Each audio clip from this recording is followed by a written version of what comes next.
Hello दोस्तों, welcome to my channel PR knowledge centre. आप लोग का स्वागत है हमारे चैनल पे। आज मैं लाई हूँ विजन आईएएस का टेस्ट नंबर 3। 1-2 मैंने करवा रखा है, इसके पहले मैंने टेस्ट करवा रखे हैं, लेकिन मैं फिर से करवा रही हूँ। ये टेस्ट नंबर 3 है, तो आज हम करेंगे टेस्ट नंबर 3, जिसमें आज हम करेंगे भारतीय भूगोल को। तो अगर आपने टेस्ट नंबर 1-2 नहीं देखा है तो जाइए, उसका प्लेलिस्ट बना हुआ है, उसको टेस्ट को देखिए और हमारे चैनल को लाइक शेयर सब्सक्राइब करिए। और हाँ, टेस्ट स्टार्ट करने से पहले आप एक काम करिए, एक A4 साइज की पेपर लीजिए, उसमें 1 से लेके 100 तक नंबरिंग करिए और फिर मेरे आंसर बताने से पहले आप उस पे क्लिक करिए और देखिए आपका स्कोर कितना आ रहा है। जितना भी स्कोर आए आप उसको कमेंट बॉक्स में ज़रूर बताएं और खुद को इवैल्यूएट करें। और नेगेटिव अगर कैलकुलेशन करके आप निकालें मार्क्स तो अच्छी बात है, नहीं तो आप जितने मार्क्स आ रहे हैं, जितना गलत हो रहा है सही हो रहा है, आप उतना कमेंट बॉक्स में लिख सकते हैं। तो चलिए चलिए स्टार्ट करते हैं टेस्ट नंबर 3। तो ये है विजन आईएएस का टेस्ट नंबर 3। ओके, तो 200 नंबर के क्वेश्चन है, 100 क्वेश्चन, 200 नंबर है और 100 क्वेश्चन है और 2 घंटे हैं। तो निम्नलिखित में से पहला क्वेश्चन क्या है, निम्नलिखित में से कौन सा कारक धरातल पर प्राप्त होने वाले सूर्यातप को प्रभावित करता है। सूर्यातप आपने पढ़ा ही होगा और एनसीईआरटी मैंने पढ़ाया भी है, तो अगर आपने नहीं देखा तो एनसीईआरटी सारी क्लासेस के प्लेलिस्ट बने हुए हैं, जाके देखिए। निम्नलिखित में से कौन से कारक धरातल पर सूर्य होने वाले सूर्यातप को प्रभावित करते हैं। पहला है पृथ्वी का अपनी दूरी पर घूर्णन, दूसरा है सूर्य की किरणों का नतिकोण और तीसरा है दिन की अवधि और चौथा है वायुमंडल की पारदर्शिता और पांचवा है स्थल विन्यास। नीचे दिए गए कोड का प्रयोग कर सही उत्तर चुनिए। पहला है 1 2 3 4, बी है 2 4 5 और सी है 1 3 5 और डी है 1 2 3 4 5। तो ये तो सभी के सभी आंसर सही हैं। सूर्य तो आपको पता है ना, पृथ्वी के पृष्ठ अर्थात धरातल पर प्राप्त होने वाली ऊर्जा का अधिकतम अंश लघु तरंग दैर्घ्य के रूप में पहुंचता है। पृथ्वी पर प्राप्त होने वाली ऊर्जा को आगामी सौर विकिरण के रूप में जाना जाता है और इसे संक्षेप में क्या कहते हैं, आइसोलेशन, आई मीन क्या कहते हैं, इंसोलेशन, सॉरी इंसोलेशन कहते हैं, जिसको बोलते हैं सूर्यातप। तो सारे के सारे ऑप्शन बिल्कुल सही हैं, मतलब ये सभी चीजें, वायुमंडल की पारदर्शिता, स्थल विन्यास वगैरह सब कुछ। दूसरा क्वेश्चन है, सीढ़ीदार खेत का निर्माण करना मीन्स टेरेसिंग मृदा संरक्षण की एक विधि है जिसका उपयोग किया जाता है। पहला है अवनालिका प्रदन को रोकने और उनके निर्माण को नियंत्रित करने के लिए। बी है रेत के टीलों के प्रसार से कृषि योग्य भूमि को बचाने के लिए। सी है बंजर भूमि पर पवन और जल के प्रभाव को कम करने के लिए। डी है भूमि पर बिना अपर्दन की सतही अपवाह को सुनिश्चित करने के लिए। तो इसमें से कौन सा आंसर सही हो जाएगा।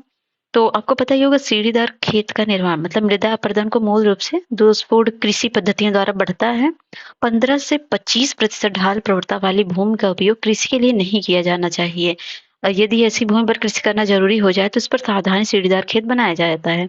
तो इसका होता है ये ऑप्शन आपका होगा सीढ़ीदार अवनालिका प्रदन को रोकने और उनके निर्माण को नियंत्रित करने के लिए इसका उपयोग होता है। ठीक है, दूसरा है, तीसरा, भारत की लाल मृदा का निर्माण, रेड सॉइल आपने पढ़ा ही होगा।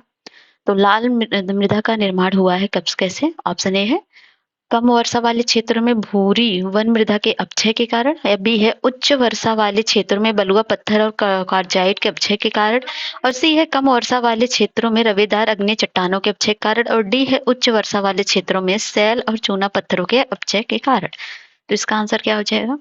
तो रेड सॉइल जो होता है कम वर्षा वाले क्षेत्र में रवेदार अग्नेय चट्टानों के अपक्षय के कारण होता है, ये आपने पढ़ा होगा।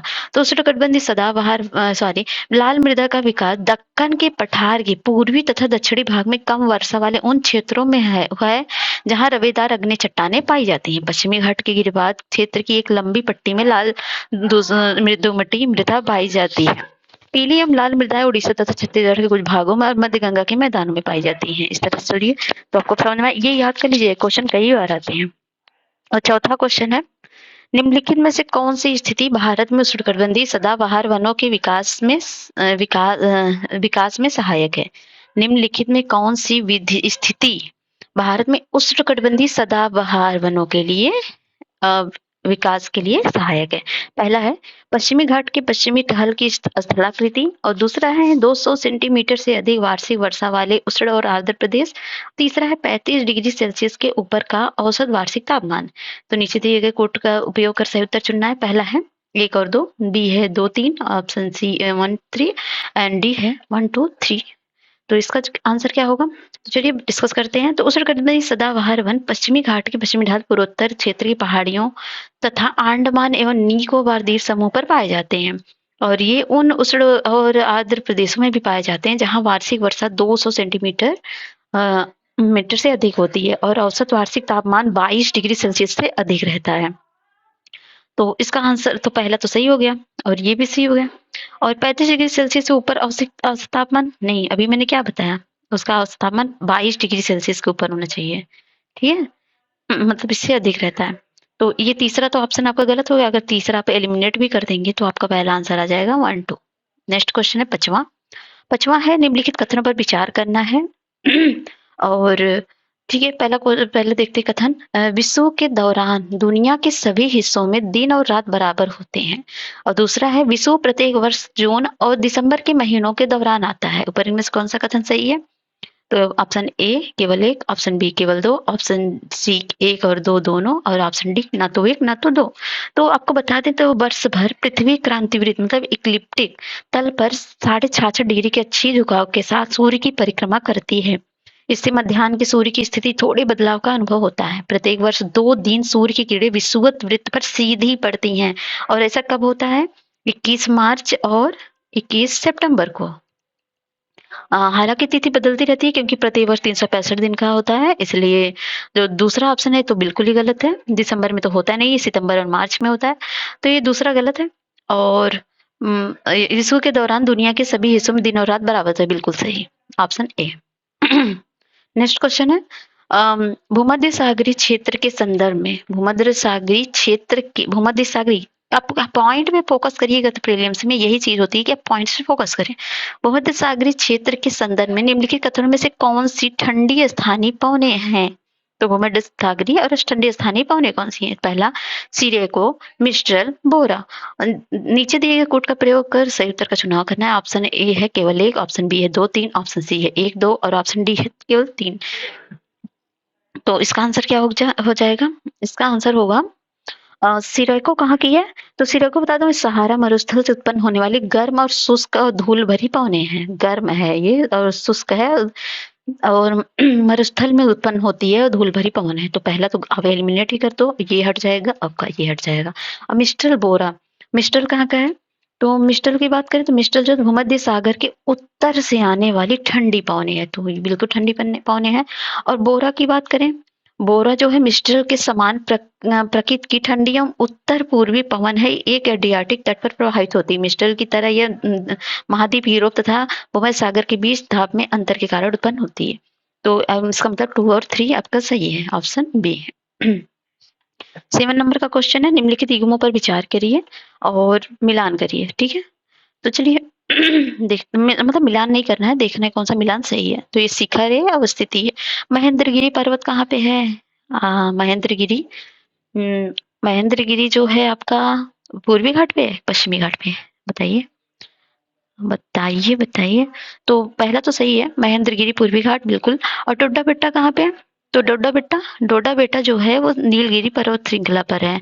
तो ये तो भैया गलत है, दूसरा तो गलत है और दूसरा गलत है क्योंकि ये नीलगिरी पहाड़ियों पर है। अनायमुड़ी तो आपने सुना ही होगा। अनायमुड़ी पहाड़ी कहाँ पर है? एक काडवा पहाड़ी, अनायमली पहाड़ी, पलानी पहाड़ियों के संगम पर एराकुलम राष्ट्रीय उद्यान के दक्षिणी क्षेत्र में स्थित है। कहाँ पर है? अनायमुड़ी भारतीय राज्य के केरल, एर्नाकुलम और इडुक्की जिलों में स्थित है। मतलब ये जो है इसका ये हो जाएगा, ये उल्टा सीधा दे दिया, तो ये तीसरा भी गलत हो गया। और धूपगढ़ महादेव पहाड़ियां। और वैसे भी अगर आपका एक गलत होता है तो भी कुछ एलिमिनेट हो जाता है, जैसे दूसरा गलत हो गया तो ये गया, आपका ये गया। अब अच्छा ये तो पहला तो सही है भाई, तो ये ऑप्शन हो जाएगा आपका डी। नेक्स्ट क्वेश्चन है आठवां कौन सा है? भारत की जलोढ़ मृदाओं के संदर्भ में निम्नलिखित कथन पर विचार करिए। पहला, ये निक्षेपण मृदाएं हैं जिन्हें नदियों और सरिताओं द्वारा वाहित तथा निक्षेपित किया गया है। और दूसरा है सामान्यतः इनमें फास्फोरस की मात्रा अधिक लेकिन पोटास की मात्रा कम पाई जाती है।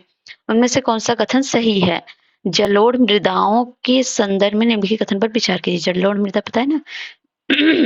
ये निक्षेपण मृदा है जिन्हें नदियां और सरिताओं द्वारा वाहित तथा निक्षेपित किया जाता है। समानतः इनमें फास्फोरस की मात्रा अधिक लेकिन पोटास की मात्रा कम पाई जाती है। क्या ऐसा है? तो चलिए देखते हैं। तो जो जलोढ़ मृदाएं होती कहाँ पर, उत्तरी मैदान और नदी घाटियों के विस्तृत भागों में पाई जाती है। मृदाएं देश के कुल क्षेत्रफल का 40% भाग विस्तृत है। निक्षेपण मृदाएं जिन्हें नदियों और सरिताओं द्वारा वाहित तथा निक्षेपित किया जाता है, इसलिए कथन एक सही है। और समानता इनमें फास्फोरस की मात्रा अधिक लेकिन पोटास की मात्रा कम पाई जाती है, तो ये तो गलत है, क्योंकि जलोढ़ मृदाओं की संरचना में बलुई, दोमट, चिकनी मिट्टी की प्रकृति की पाई जाती है। समानता इसमें पोटास की मात्रा अधिक होती है, पोटास की मात्रा कम नहीं अधिक होती है, फास्फोरस की मात्रा कम होती है, तो इसलिए दूसरा गलत हो गया, पहला ऑप्शन सही है। ये बीप लगे। 9वां है, विश्व में ज्वालामुखियों के वितरण के संदर्भ में निम्नलिखित कथनों पर विचार कीजिए। पहला है, माउंट कैमरून पूर्वी अफ्रीकी भ्रंश घाटी में स्थित एक सक्रिय ज्वालामुखी है। दूसरा, माउंट किलिमंजारो पश्चिम एशिया में स्थित एक मृत ज्वालामुखी है। तीसरा, अधिकांश ज्वालामुखी गतिविधियां समुद्र के नीचे घटित होती हैं। ऊपर इनमें से कौन सा कथन सही नहीं है? ऑप्शन ए केवल 1 2, option B 2 3, option C 1 3, option D 1 2 3। इसका आंसर जो होगा वो तो पहले देख लेते हैं। माउंट कैमरून पूर्वी अफ्रीकी भ्रंश घाटी में स्थित एक सक्रिय ज्वालामुखी, जी बिल्कुल सही है। और दूसरा है माउंट किलिमंजारो पश्चिम एशिया में स्थित एक मृत ज्वालामुखी है, मृत ज्वालामुखी है, ये भी सही है। ठीक है, नहीं नहीं नहीं नहीं नहीं, नहीं सही नहीं है। मैं क्या पागल हुई हूँ, मुझे पता है माउंट कैमरून कहाँ पे है। तो माउंट कैमरून उप सहारा पश्चिम और मध्य अफ्रीका में से सबसे ऊंची चोटी है, साथ ही कैमरून और नाइजीरिया के बीच प्राकृतिक सीमा का निर्माण करते हैं। पहाड़ी पर्वत श्रृंखलाओं का सबसे पश्चिमी विस्तार है, इसलिए पहला गलत है। और ये वही बताना है ना, गलत ही बताना है, तो इसलिए पहला गलत है। और माउंट किलिमंजारो कहाँ पे है? तो माउंट किलिमंजारो जो है अफ्रीका में कुछ पर ज्वालामुखी पूर्वी अफ्रीकी भ्रंश में पाए जाते हैं, जैसे किलिमंजारो, ठीक है। और किलिमंजारो केन्या में है, माउंट केन्या में, और mount Kenya, Kilimanjaro mount Kenya, इसलिए जो दूसरा है ये भी गलत है आपका। और अधिकांश ज्वालामुखी गतिविधियां समुद्र के नीचे घटित होती है, बिल्कुल सही है ये। नहीं बिल्कुल सही कहाँ है, बिल्कुल सही है, लेकिन हाँ अधिकांश तो ऐसी होती है, तो ये सही है, लेकिन ऑप्शन आपका जो है ये तो गलत है। 1 2 बताना ना, ये सही है और आपको गलत ही बताना है, तो ऑप्शन 1 2 सही, तो ऑप्शन ए हो जाएगा। 10वां है, हाल ही में संस्कृति मंत्रालय ने वर्ष भर संत सेवालाल महाराज की जयंती मनाने की घोषणा की है। ये निम्नलिखित में से किस समुदाय के आध्यात्मिक गुरु हैं? पहला ए गुर्जर, और बी है हट्टी, और सी है बंजारा, और डी है कालबेलिया।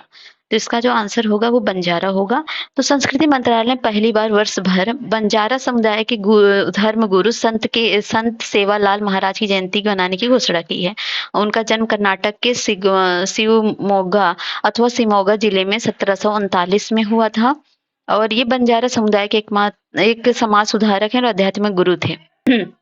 11वां क्वेश्चन है, निम्नलिखित गैसों को वायुमंडल में उनकी हिस्सेदारी के घटते क्रम में अवस्थित कीजिए। कार्बन डाइऑक्साइड, ऑक्सीजन, हाइड्रोजन और आर्गन। अगर आपने थोड़ा सा भी ज्योग्राफी का ठीक से पढ़ा होगा तो आपको ये आंसर निकालने में कोई दिक्कत नहीं होनी चाहिए। तो इनमें से सबसे ज्यादा से कम की तरफ जाते हैं, तो ऑक्सीजन कितना है? ऑक्सीजन लगभग 21%, 20% आप बोल सकते हो, 20 पॉइंट कुछ परसेंट है। तो पहले तो ऑक्सीजन आप लगा लीजिए, तो ये जो 2 है, और उसके बाद आपका हो जाएगा ऑक्सीजन के बाद आर्गन का है। आर्गन का जो है 0.93 है, लगभग 1%, तो आर्गन हो जाएगा। उसके बाद आपका होगा आर्गन के बाद कार्बन डाइऑक्साइड का कितना है? 0.036 है। और उसके बाद बचा क्या?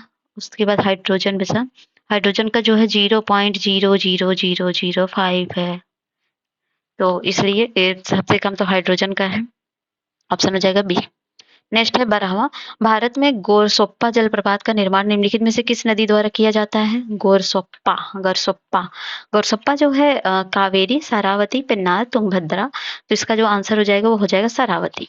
तो गोरसप्पा जलप्रपात को जोग जलप्रपात के नाम से भी जाना जाता है। कर्नाटक में शिवमोगा अथवा शिमोगा जिले में स्थित है। इसकी ऊंचाई लगभग 253 मीटर है और ये भारत के सबसे ऊंचे जलप्रपातों में से एक है। और जलप्रपात का निर्माण शरावती नदी द्वारा किया जाता है। इस नदी का उद्गम पश्चिमी घाट से होता है। चलिए आगे बढ़ते हैं। 13वां क्वेश्चन कौन सा है? 13वां, डेटा दूतावासों के संदर्भ में निम्नलिखित कथनों पर विचार कीजिए। पहला, ये सर्वरों का एक ऐसा समूह है जो एक देश के डेटा को दूसरे देश में संग्रहित करता है। दूसरा, ये स्थानीय कानूनों में राजनयिक उन्मुक्ति प्राप्त विश्वास पात्र राष्ट्रों का एक भौतिक डेटा केंद्र है।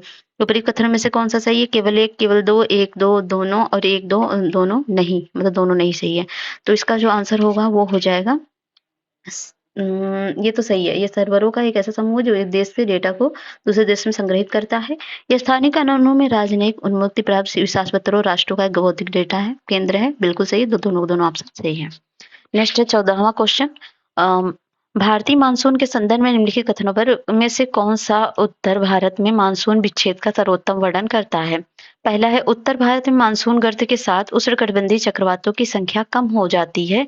अब बी है, वर्षा करने वाली मानसूनी पवनें भारत के पश्चिमी तट के समानांतर बहती हैं। और सी है, वर्षा करने वाली मानसूनी पवनें भारत के पूर्वी तट के समानांतर बहती हैं। और डी है, पश्चिमी जेट स्ट्रीम उत्तर भारतीय मैदान पर अपनी स्थिति से पीछे हट जाती है। तो इसका कौन सा आंसर सही होगा? तो चलिए इसका मैं आंसर बता देती हूँ। तो उत्तर भारत में मानसून गर्त के साथ उष्णकटिबंधीय चक्रवातों की संख्या कम हो जाती है। जी बिल्कुल सही है। तो दक्षिण पश्चिमी मानसून अवधि के दौरान एक बार कुछ दिनों तक वर्षा होने के बाद यदि एक या एक से अधिक सप्ताह तक वर्षा नहीं होती है तो इसे मानसूनी विच्छेद कहते हैं। वर्षा के मौसम में सूखे दौर काफी सामान्य होते हैं। विच्छेद विभिन्न क्षेत्रों में विभिन्न कारणों से होते हैं। जैसे उत्तर भारत में मानसून विच्छेद भारत के गर्त के साथ उष्णकटिबंधीय चक्रवातों की संख्या कम हो जाती है और अतः उष्णकटिबंधीय अपसरण क्षेत्र की स्थिति में बदलाव बदलाव आने से ये होता है। ठीक है। 15वां है। 15वां क्वेश्चन ये करते हैं। हाँ, ये वन देश के उन भागों में मिलते हैं जहाँ 70 से 100 सेंटीमीटर होती है। जहाँ वर्षा कितनी होती है? 70 से 100 सेंटीमीटर होती है। अधिक वर्षा वाले प्रायद्वीपीय पठार और उत्तर भारत के मैदानों में पार्कनुमा भूदृश्य बनाते हैं, जहाँ आमतौर पर सागवान अन्य पेड़ों के बीच हरी हरी घास होती है। शुष्क ऋतु होते ही इन पेड़ों से पत्ते झड़ जाते हैं और घास के मैदान के बीच नग्न पेड़ खड़े हो जाते हैं। इन वनों में पाए जाने वाले पेड़ों में तेंदू, पलास, अमलतास, बेल, खैर, अक्सलवुड इत्यादि शामिल हैं। निम्नलिखित परिच्छेदों में उपयुक्त निम्नलिखित वन प्रकारों में से किसका वर्णन किया गया? मतलब कौन से वन के बारे में इतना एक्सप्लेन किया गया है? तो पतझड़ जहाँ होगा भाई शुष्क पर्णपाती वन होगा, सीधी सी बात है। तो ऑप्शन हो जाएगा बी। 16वां है, पेरिस क्लब के संदर्भ में निम्नलिखित कथनों पर विचार कीजिए। इसका मुख्य उद्देश्य उन देशों के लिए संधारणी ऋण राहत समाधान खोजना है जो अपने द्विपक्षीय ऋणों का भुगतान नहीं कर सकते हैं। भारत इस क्लब का एक सदस्य है। तो इसके बारे में अगर हम जाने तो इसका जो है, भारत इसका सदस्य तो नहीं है। भारत इसका सदस्य नहीं है। भारत और चीन क्लब के सदस्य नहीं है और भारत तटस्थ भागीदार की तरह कार्य करता है। तो दूसरा तो गलत हो गया, दूसरा गलत हुआ, ये गया। इसका मुख्य उद्देश्य उन देशों के लिए संधारणी राहत या समाधान खोजना है जो अपने द्विपक्षीय ऋण के लिए भुगतान नहीं कर सकते। बिल्कुल ये सही है। तो ऑप्शन ए सही है। नेक्स्ट क्वेश्चन है 17वां। निम्नलिखित कथनों पर विचार कीजिए। चिल्का झील भारत में ताजे जल की सबसे बड़ी झील है। दूसरा है, भारत का एकमात्र सक्रिय ज्वालामुखी लक्षद्वीप द्वीप समूह बैरन द्वीप पर स्थित है। तो इसका कौन सा आंसर होगा? तो चिल्का झील जो भारत की सबसे बड़ी खारे पानी की झील है, सबसे बड़ी झील है, ताजे पानी की नहीं बल्कि खारे पानी की झील है। और दूसरी बात करें तो भारत का एकमात्र सक्रिय ज्वालामुखी अंडमान और निकोबार द्वीप समूह के बैरन द्वीप में स्थित है, ना कि लक्षद्वीप समूह में। तो ये दूसरा दोनों के दोनों गलत है। तो ऑप्शन डी हो जाएगा। 18वां है, यह स्थानीय तूफानों के प्रकार है जो बंगाल और असम में शाम के समय भयंकर एवं विनाशकारी वर्षायुक्त पवनों के रूप में चलते हैं। ये बौछारें चाय, पटसन और चावल की खेती के लिए उपयोगी हैं। असम में इन तूफानों में बाढ़ डोली छीड़ा के नाम से भी जाना जाता है। परिच्छेद में निम्नलिखित में से किस स्थानीय तूफान का उल्लेख किया गया है? तो पहला है लू, दूसरा है फूलों की बौछार और सी है काल बैसाखी और डी है आम्र वर्षा। इसका जो आंसर हो जाएगा वो हो जाएगा आपका काल बैसाखी की बात हो रही है। तो काल बैसाखी देश के उत्तरी भाग में ग्रीष्म ऋतु में अत्यधिक गर्मी होती है और वायदा पाया जाता है, गिरता हुआ वायदा पाया जाता है। उपमहाद्वीप के गर्म होने के कारण जुलाई के अंत में उष्णकटिबंधीय विसरण क्षेत्र उत्तर की ओर खिसक कर 25 डिग्री उत्तरी अक्षांश रेखा पर स्थित हो जाता है। और ग्रीष्म ऋतु के खत्म होते थे मानसून बौछारें यहाँ पड़ती हैं जो केरल कर्नाटक के तटीय क्षेत्र में आम बात है और स्थानीय रूप से उन्हें आम्र वर्षा इसलिए कहते हैं। और फूलों की बौछार केरल और आसपास के क्षेत्र में काफी फूलों की खिलने की मदद से होता है।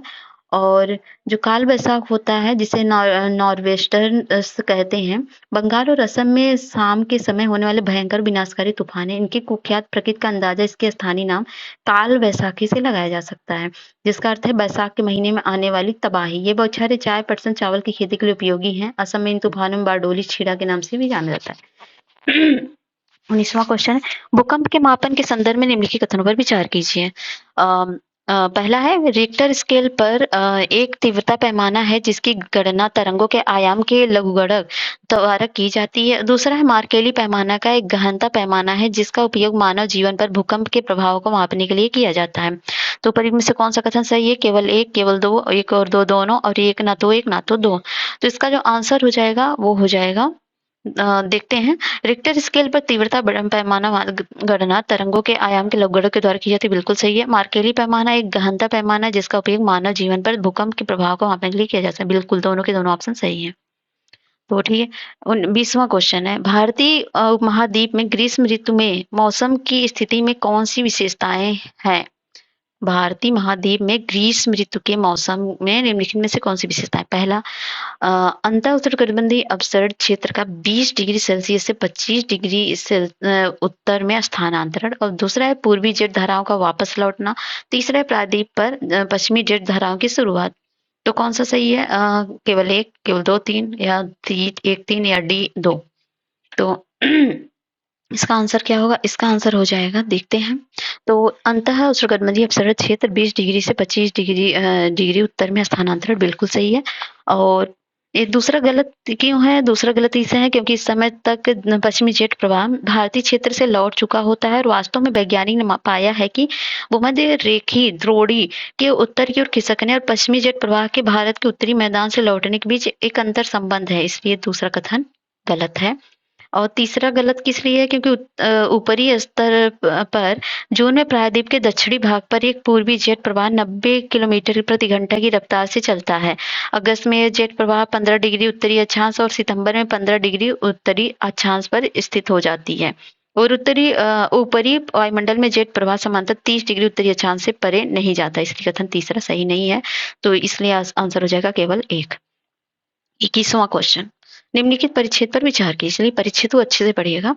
इन ज्वालामुखियों से बेसाल्ट की अपेक्षा अधिक ठंडे व श्यान लावा का उद्गार होता है। ये प्राय ज्वालामुखी भीषण विस्फोटक होते हैं। इनमें लावा के साथ भारी मात्रा में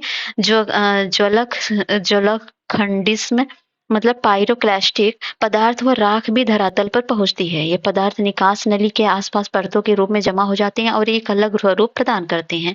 ऊपरी परिच्छेदों में से किस प्रकार की ज्वालामुखी का वर्णन है? शील ज्वालामुखी, मिश्रित ज्वालामुखी, ज्वालकुंड कुंड, ज्वालामुखी कुंड, और बेसाल्ट प्रवाह ज्वालामुखी। तो इसका जो पहले तो मैं आपको बता दूं शील्ड ज्वालामुखी क्या होता है। तो बेसाल्ट प्रवाह को छोड़कर पृथ्वी पर पाए जाने वाले सभी ज्वालामुखी में शील्ड ज्वालामुखी सबसे विशाल होती है। हवाई द्वीप के ज्वालामुखी इसके सबसे अच्छे उदाहरण है, और ये ज्वालामुखी मुख्यतः बेसाल्ट से निर्मित होते हैं जो तरल लावा के ठंडे होने से बनते हैं। ये लावा उद्गार के समय बहुत तरल होता है। तो यह है शील ज्वालामुखी। और अगर मिश्रित ज्वालामुखी की बात बताएं तो ज्वालामुखी में बेसाल्ट की अपेक्षा अधिक ठंडे व श्यान लावा उद्गार होते हैं। ये प्राय ज्वालामुखी भीषण विस्फोटक होते हैं। इनमें लावा के साथ भारी मात्रा में जो मतलब पायरोक्लास्टिक पदार्थ हुआ राख भी धरातल पर पहुंचता है, इसलिए ये आंसर जो होगा यही है आपका, इसकी बात ही हो रही है। और दूसरा आपका है ज्वालामुखी कंड जिसे कैल्डेरा बोलते हैं। तो ये पृथ्वी पर पाए जाने वाले सबसे अधिक विस्फोटक ज्वालामुखी आमतौर पर ये इतने विस्फोटक होते हैं कि जब इनमें विस्फोट होता है तो ऊंचा ढांचा बनाने के बजाय स्वयं नीचे धंस जाते हैं, और धंसे हुए विध्वंस गर्त की ज्वालामुखी कुंड कहलाते हैं। और इनका विस्फोटक रूप इंगित करता है कि इन्हें लावा प्रदान करने वाले मैग्मा के भंडार न केवल विशाल हैं बल्कि इसके बहुत पास स्थित हैं। और बेसाल्ट की बात करें तो ये ज्वालामुखी अत्यधिक तरल लावा को सर्जित करते हैं जो बहुत दूर तक प्रवाहित हो सकता है। विश्व के कुछ भाग हजारों वर्ग किमी सघन बेसाल्ट लावा प्रवाह से ढके हैं। इनमें लावा प्रवाह क्रमानुसार होता है और कुछ प्रवाह 50 मीटर से भी अधिक की मोटाई वाले हो सकते हैं। कई बार केवल एक ही प्रवाह सैकड़ों किमी दूर तक फैल जाता है। तो ये दूसरा है। और नेक्स्ट क्वेश्चन है 22वां, भारत में मानसून वर्षा के वितरण और दिशा के संदर्भ में निम्नलिखित कथनों पर विचार कीजिए। पहला, पश्चिमी हिमालय में वर्षा प्राय अरब सागर की शाखा शाखा तथा बंगाल की खाड़ी की शाखा में मिलने से होता है। और दूसरा है बंगाल की खाड़ी शाखा को भारतीय महाद्वीप की ओर विक्षेपित करने में अराकान घाटी की महत्वपूर्ण भूमिका है। ऊपर इनमें से कौन सा कथन सही है? केवल एक, केवल दो, एक, दो, दोनों, या डी ना तो एक ना तो दो। इसका जो आंसर है पश्चिमी हिमालय। पश्चिमी हिमालय मतलब इस मानसून की तीसरी शाखा सौराष्ट्र, प्रायद्वीप और कच्छ से टकराती है और वहां से अरावली के साथ साथ पश्चिमी राजस्थान को पार करती है। बहुत ही कम वर्षा होती है। पंजाब और हरियाणा में बंगाल की खाड़ी से आने वाली मानसून की शाखा से मिल जाती है। ये दोनों शाखाएं एक दूसरे से प्रबलित होकर पश्चिमी हिमालय में वर्षा करती है, इसलिए पहला कथन सही है। और दूसरा दूसरा जो है ये दूसरा भी सही है, क्योंकि बंगाल की खाड़ी शाखा को भारतीय महाद्वीप की ओर विक्षेपित करने में अराकान घाटी की महत्वपूर्ण भूमिका होती है। तो दिस इज राइट। 23 ताजे जल के निम्नलिखित स्रोतों के हिस्से को प्रतिशत के बढ़ते क्रम में व्यवस्थित कीजिए। पहला हिमटोपी और हिमानी, और दूसरा है झील, और तीसरा है वायुमंडल, और चौथा है सरिताएं और नदियां। तो इसको व्यवस्थित करते हैं। तो इसको तो मैं बता ही देती हूँ अब। तो ये जो सरिताएं नदियां इनके ज्यादा है, उसके बाद सरिता नदियों के बाद आ जाएगा वायुमंडल। और वायुमंडल में जल की मात्रा होती है। उसके बाद झील में उसके बाद जो होती है वो झील में होती है। फिर जो होता है हिमटोपिया हिमानी में होती है। तो इस तरह से ऑप्शन हो जाएगा इसका 4, 3, 2, 1 बी। और 24 है रिवर सिटीज अलायंस के संदर्भ में निम्नलिखित कथन पर विचार कीजिए। पहला, यह अलायंस केवल उन शहरों के लिए खुला होता है जो गंगा नदी के किनारे स्थित होते हैं। यह राष्ट्रीय स्वच्छ गंगा मिशन और राष्ट्रीय शहरी कार्य संस्थान के बीच एक सहयोगी प्रयास है। निम्नलिखित में से कौन सा सही है? केवल एक, केवल दो, केवल तीन, या केवल एक, दो, या ना तो एक ना तो दो।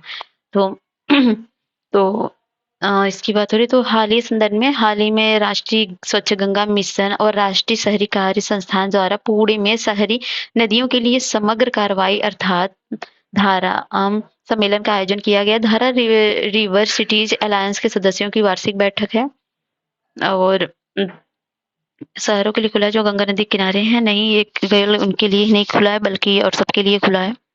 तो पहला तो गलत होगा, क्योंकि आरसीए भारत के सभी नदी शहरों के लिए खुला है। कोई भी नदी शहर किसी भी समय इसमें शामिल हो सकता है। और दूसरा जो है ये पहला तो गलत हो गया और दूसरा सही है, तो ऑप्शन बी हो जाएगा। और 25वां है भारत में आमतौर पर पाए जाने वाले निम्नलिखित पादपों में किनमें औषधि गुण होते हैं? पहला सर्पगंधा में, दूसरा बबूल में, तीसरा अर्जुन में और चौथा कचनार में। निम्नलिखित कूटों का प्रयोग कर सही उत्तर चुनिए।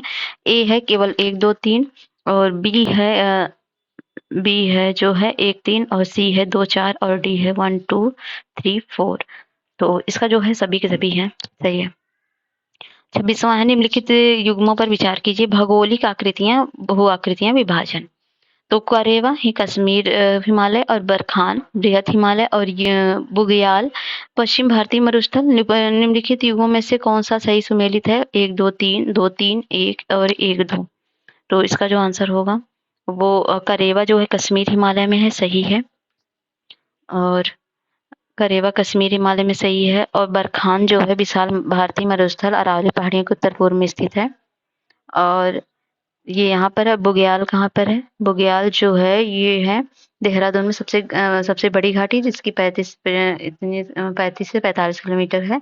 प्रेत हिमालय की घाटी में भोटिया प्रजाति के लोग रहते हैं। खानाबदोश लोग हैं जिनमें ग्रीस में बुग्याल में चले जाते हैं। तो ये जो है ये इसका हो गया। तो पहला गलत हो, पहला सही है बाकी गलत है। तो ऑप्शन सी। 27वां भूकंप के संदर्भ में निम्नलिखित कथनों पर विचार कीजिए। पहला, सतह पर उच्च तरंग आयाम के कारण गहरे उद्गम केंद्र वाले भूकंप अत्यधिक विनाशकारी होते हैं। दूसरा, विश्व के कुल भूकंपों में 65% भूकंप परिप्रशांत महासागरीय पेटी में आते हैं। तो ये तो भाई बिल्कुल सही है। और सतह पर उच्च तरंग आयाम के कारण गहरे उद्गम केंद्र वाले भूकंप अत्यधिक विनाशकारी होते हैं।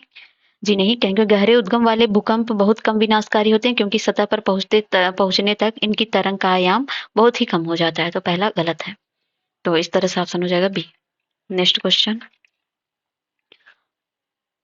नेक्स्ट 28 निम्नलिखित में से कौन सी ठंडी महासागरीय धाराएं हैं? बैगुला धारा, हम्बोल्ट धारा, क्यूरोशिया धारा। अभी तो धारा को आपको ज्योग्राफी में पढ़ाया गया था एनसीईआरटी में, अगर आपने मेंशन किया हो तो जाइए वीडियो देख लीजिए। तो ये जो है ये कौन सी ठंडी ठंडी जलधाराओं की बात हो रही है।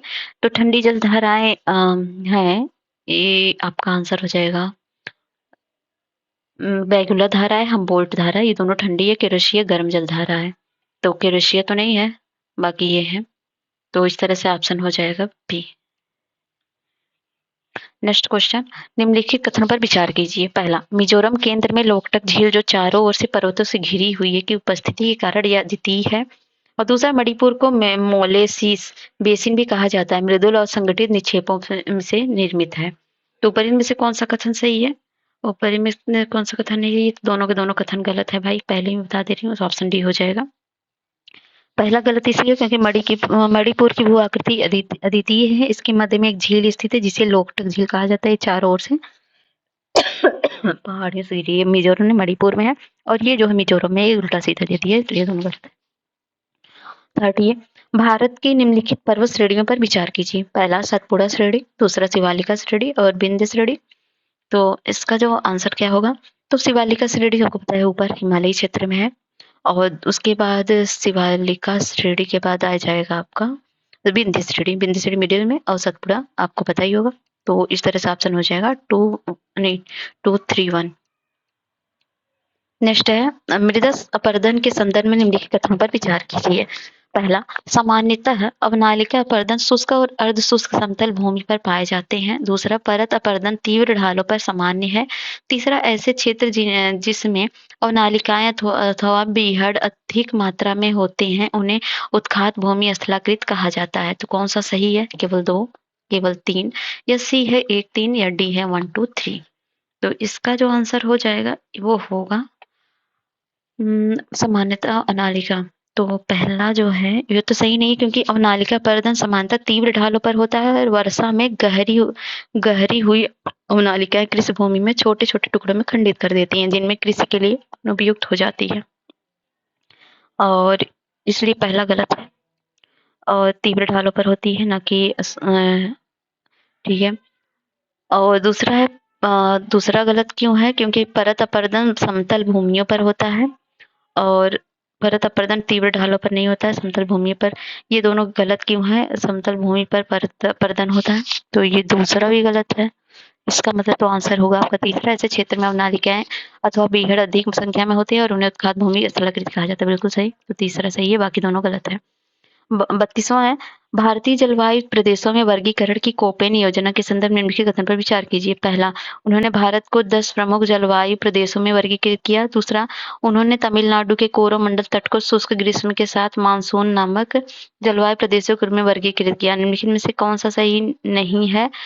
तो केवल 1, केवल 2, 1, 2 दोनों, या ना तो 1 ना तो 2। तो इसका जो आंसर देख लेते हैं हम कौन सा गलत है। उन्होंने भारत को 10 प्रमुख प्रदेशों में बांटा है, किसने हटा दिया है? 5 प्रकारों, 5 में ना कोपेन ने जलवायु वर्गीकरण का आधार तापमान तथा वर्षण के मासिक मानों को रखा है। उन्होंने जलवायु को 5 प्रकारों का वर्गीकरण दिया है, ना कि 10। तो पहला तो गलत हो गया। तो पहला ही तो गलत हो गया, मतलब पहला तो होगा ही होगा। और उन्होंने तमिलनाडु कोरोमंडल तट को शुष्क ग्रीष्म के साथ मानसून नामक जलवायु प्रदेश में रूप में वर्गीकृत किया है। तो नहीं, कोपेन ने भारत को 8 जलवायु प्रदेशों में बांटा है, पहली बात तो ये है। और शुष्क जलवायु को उन्होंने नहीं नापा है इसमें, ये भी गलत है। नहीं, ये सही है, ये बिल्कुल सही है, दूसरा सही है और पहला गलत है, मतलब गलत ही पूछा, तो ऑप्शन ए हो जाएगा। तो नेक्स्ट है 33, एल्डरमैन के संदर्भ में निम्नलिखित कथनों पर विचार कीजिए।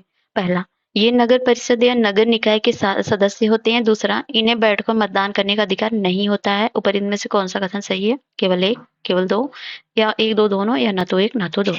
तो देख लेते हैं। तो ये तो दोनों के दोनों गलत है। एक मिनट लेट मी चेक। दोनों गलत नहीं जी, सही है। एल्डरमैन के संदर्भ, एल्डरमैन पता है आपको? एल्डरमैन मैं बताती हूँ। उच्चतम न्यायालय ने अभी रिसेंटली क्या कहा कि संविधान नगर पालिकाओं को मनोनीत सदस्य, संविधान नगर पालिका मनोनीत सदस्य को एल्डरमैन कहते हैं, ये जान लीजिए। को बैठक में मतदान करने का अधिकार नहीं देता है। तो इनको बैठक में मतदान करने का अधिकार नहीं देता, बिल्कुल सही, अभी रिसेंटली कहा। और दूसरा सही है क्योंकि हाँ, दूसरा सही है क्योंकि इन्हें बैठकर दूसरा तो ये सही है। और ये नगर परिषद तथा नगर निकाय सदस्य होते हैं बिल्कुल, तो ये ऑप्शन सी हो जाएगा। और नेक्स्ट क्वेश्चन है 34वां ना, 34 ठीक है। तो निम्नलिखित में से कौन सा हिमालय पर्वत श्रेणी के वनस्पति आवरण में पाए जा सकते हैं? पहला पर्वतीय वन, दूसरा पर्वतीय आर्द्र शीतोष्ण वन, और तीसरा सदाबहार चौड़ी पत्ती वाले वृक्ष, और चौथा शीतोष्ण घास के मैदान, पांचवा है अल्पाइन वन। निम्नलिखित कोड का प्रयोग कर सही उत्तर का चुनाव करिए। केवल 1 2 3 5, और बी है 1 2 4, और सी है 3 5, और डी है 1 2 3 4 5। तो सभी आंसर सही हैं। 35वां है हमारे सौर मंडल के संदर्भ में निम्नलिखित ग्रहों को उनके घनत्व के बढ़ते क्रम में व्यवस्थित कीजिए। बुध, पृथ्वी, मंगल, बृहस्पति। ये तो आपको अगर नहीं आया ना तो मतलब अपने आप एक थप्पड़ मार लीजिए। तो चलिए बताइए, बढ़ते हुए क्रम बताने मतलब सबसे छोटा पहले रखेंगे ना, तो सबसे छोटा कौन सा है? नहीं, बढ़ते हुए क्रम की घटते हुए क्रम में पूछा है। 1 मिनट, घनत्व के बढ़ते हुए क्रम में लिखिए। बढ़ते हुए क्रम में चलिए रखते हैं। पहले बढ़ते हुए क्रम में सबसे बड़ा आ जाओ बेटा। पहले हो जाएगा बृहस्पति, सबसे बड़ा। बृहस्पति के बाद कौन आएगा? बृहस्पति के बाद किसकी आने की औकात है भाई? मंगल। मंगल उस पे भारी है, बृहस्पति पे मंगल भारी है। उसके बाद उसके बाद आएगा कौन? बुध। फिर आएगी पृथ्वी। तो इस तरह से हो जाएगा आपका आंसर। मतलब पृथ्वी सबके नजदीक, पृथ्वी के नजदीक कौन है? बुध है ना, तो सबसे करीब तो ये हो जाएगा। तो ये 1 मिनट, मैं क्या बता रही हूँ? नहीं, बुध आएगा फिर पृथ्वी आएगी, तो ये आपका आंसर हो जाएगा बी। ओके, कि क्या बात घनत्व की बात कर रहा है, ना कि नजदीक की, तो डेंसिटी की बात कर रहा है। ठीक है, चलिए आगे बढ़ते हैं। 36वां, समशीतोष्ण महाद्वीपीय जलवायु के संदर्भ में निम्नलिखित कथनों पर विचार कीजिए। पहला, इस पर समुद्री प्रभाव कम होता है, और दूसरा, इसमें पर्णपाती वृक्ष पाए जाते हैं जो ठंडे और शुष्क मैदान में अपनी पत्तियां गिरा देते हैं। तीसरा, इनमें फान और चिनूक जैसी स्थानीय पवनों की उपस्थिति होती है। पर इनमें से कौन सा कथन सही है? ऑप्शन ए केवल 1 2, option B 2 3, option C 1 3, option D 1 2 3। तो इसका जो आंसर होगा देखते हैं। इस पर समुद्री प्रभाव होता है, बिल्कुल सही है। और इसमें पर्णपाती वृक्ष पाए जाते हैं जो ठंडे और शुष्क मैदानों में अपनी पत्तियां गिरा देते हैं। तो ये जो है ये गलत है, क्योंकि पर्णपाती वृक्षों की उपस्थिति उष्णकटिबंधीय घास मैदानों की विशेषता है, जबकि कम वर्षा, लंबी शुष्क और गंभीर शीत ऋतु के कारण स्टेपी में वृक्ष अत्यंत दुर्लभ रूप में मिलते हैं। तो ये तो गलत है, तो 1 3 हो जाएगा आंसर। नेक्स्ट क्वेश्चन 37 है, बादलों के संदर्भ में निम्नलिखित कथनों पर विचार कीजिए। पहला, पच्छाद मेघ और अधिक ऊंचाई पर बनते हैं और पंख के समान प्रतीत होते हैं। दूसरा, कपासी मेघ एक चपटे आधार के साथ रुई के समान दिखते हैं और इधर उधर बिखरे हुए होते हैं। तीसरा, स्तरीय बादल काले या गहरे स्लेटी रंग के होते हैं और मध्य स्तरों पर या पृथ्वी की सतह के बहुत नजदीक बनते हैं। ऊपर इनमें से कौन सा सही है? केवल एक। बी है 1 2, और सी है 2 3, और डी है 1 2 3। तो बादलों के संदर्भ में निम्नलिखित कथन पर विचार करना है। तो अभी बादलों का ये एनसीईआरटी में अच्छे से पूरा ग्राफ पूरा फिगर के साथ समझाया गया। अगर आपने नहीं देखा तो वीडियो जाइए देखिए, एनसीईआरटी से ही क्वेश्चन है भाई ये। तो इसका आंसर क्या होगा? तो पच्छाद मेघ अधिक ऊंचाई पर बनते हैं और पंख के समान प्रतीत, तो बिल्कुल सही है। और दूसरा दूसरा देखते हैं। अ, कपासी मेघ रुई के समान दिखाई देते हैं। कपासी मेघ जो होते हैं एक चपटे रुई समान दिखाई देते हैं और इधर उधर बिखरे हुए होते हैं, और ये भी सही है। और स्तरी में काले गहरे स्लेटी रंग के होते हैं मध्य, ये गलत है, क्योंकि वर्षा में काले या गहरी स्लेट रंग के होते हैं, मध्य स्तरों पर पृथ्वी की सतह के काफी नजदीक होते हैं, बहुत नजदीक बनते हैं। ये सूर्य की किरणों के लिए अत्यंत सघन और अपारदर्शी होते हैं। स्तरी बादल, तो स्तरी मेघ गहरे स्तरी 1 मिनट, तो वर्षा मेघ काले या गहरे स्लेट होती हैं। स्तरी मेघ नहीं, वर्षा मेघ की बात हो रही है, तो ये तीसरा गलत हो जाएगा। तो ऑप्शन हो जाएगा आपका 1 2 सही। और नेक्स्ट है 38 नंबर का क्वेश्चन है। भारत वन स्थिति रिपोर्ट 2021 के संदर्भ में निम्नलिखित कथन पर विचार कीजिए। पहला, भारत में कुल वनावरण 25% से कम है, और दूसरा, कुल वनावरण में सघन वनों की तुलना में खुले वनों का भाग अधिक है। तीसरा, लक्षद्वीप में 0% वन क्षेत्र है। कौन सा कथन सही है? ऑप्शन ए केवल 1 2, option B 2, option C 1 3, option D 1 2 3। तो इसका जो आंसर हो जाएगा वो क्या हो जाएगा?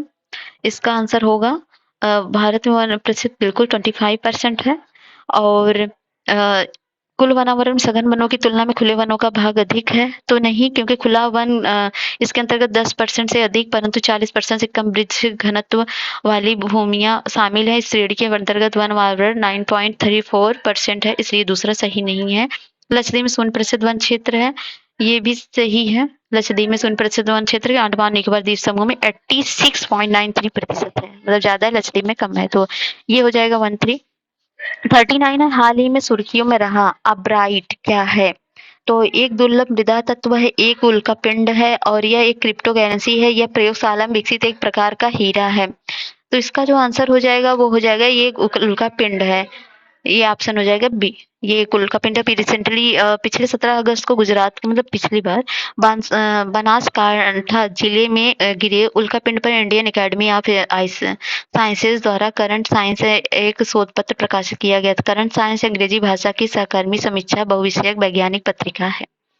और 43 पे आगे में तो डायरेक्ट भाई 39 40 नंबर क्वेश्चन करेंगे। निम्नलिखित में से किस प्रकार के अपर्दन में मृदा की एक समान परत पूरे सतह क्षेत्र से हट जाती है? अवनालिका अपर्दन में, रील अपर्दन में, परत अपर्दन में, तटीय अपर्दन में। ये सब एनसीईआरटी में पढ़ाया गया आपको। तो ये होता है परत अपर्दन में। परत अपर्दन में क्या होता है, इसका तात्पर्य है कि जब संपूर्ण सतह से मृदा की लगभग एक समान पतली परत हट जाती है। और रील इरोजन क्या होता है, तब होता है जब मृदा की सतह पर बहुत छोटे चैनलों में जल प्रवाहित होता है। और अवनालिका जब अनेक रील्स एक साथ प्रवाहित होते हैं तब अवनालिका अपर्दन होता है। तटीय अपर्दन तब होता है जब यह अपर्दन धाराओं नदियों के तटों पर जल कर्तन कारण होता है। 41 है, निम्नलिखित युग्मों पर विचार कीजिए। शैल है और प्रकार है। गैब्रो रूपांतरित और चूना पत्थर अवसादी है। संगमरमर जो है और अग्नेय चट्टान है। तो कौन सा इसमें सही सुमेलित है? केवल 1 2 या केवल 2 या केवल 1 3 या केवल 3?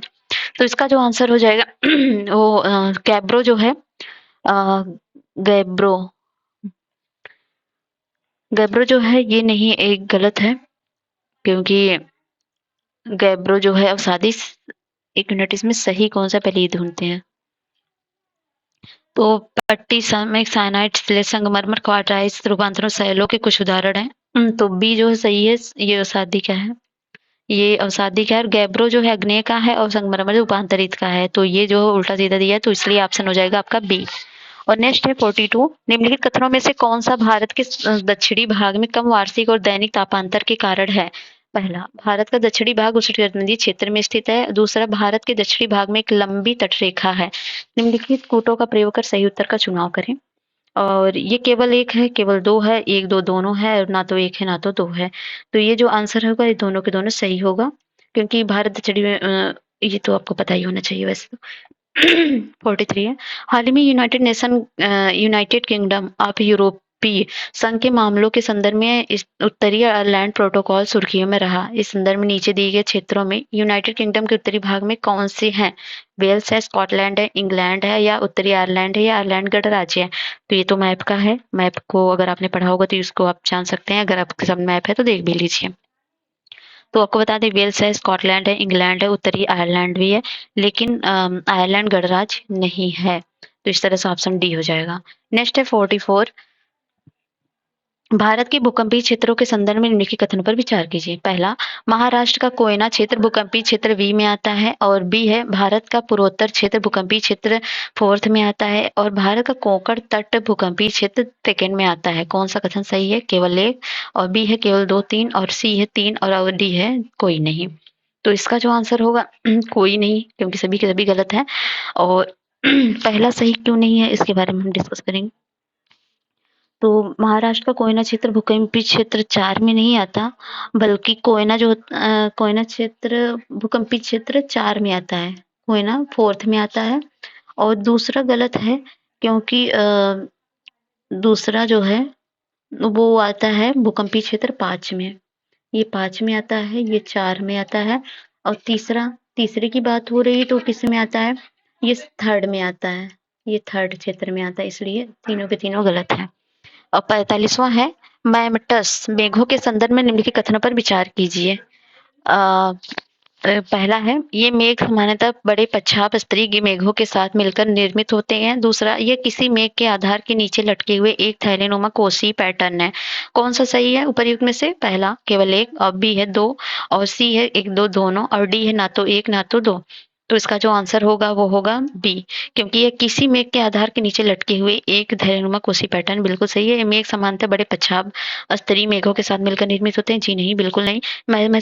मैमेटस मेघ जो सामान्यतः बड़े कपासी वर्षा मेघों से मिलकर निर्मित होते हैं। आमतौर पर कपासी वर्षा मेघ के भीतर विक्षोभ के कारण मैमेटस का निर्माण होता है। नेक्स्ट है 46। निम्नलिखित तत्वों को भूपटपटी में उनके वजन प्रतिशत के अनुसार आरोही क्रम में व्यवस्थित कीजिए। पहला ऑक्सीजन, सिलिकॉन, एल्युमिनियम, लोहा। तो इसकी बात करें तो सबसे ज्यादा भूपटपटी पर क्या पाया जाता है? तो ये जो हो जाएगा, ये पहले तो लोहा, भाई लोहा सबसे ज्यादा पाया जाता है। लोहा लगभग पाया जाता है आपका लोहा 5% के नियर अबाउट। अच्छा, इसमें वजन के प्रतिशत का आरोही क्रम में लगाना है, ठीक है। लोहा कम होता है, और उससे ज्यादा ऑक्सीजन सबसे ज्यादा होता है। ऑक्सीजन सबसे ज्यादा होता है। पहले लोहा हो जाएगा, उसके बाद एल्युमिनियम पाया जाता है, उसके बाद सिलिकॉन, और सबसे ज्यादा ऑक्सीजन। तो ये हो जाएगा आंसर सी।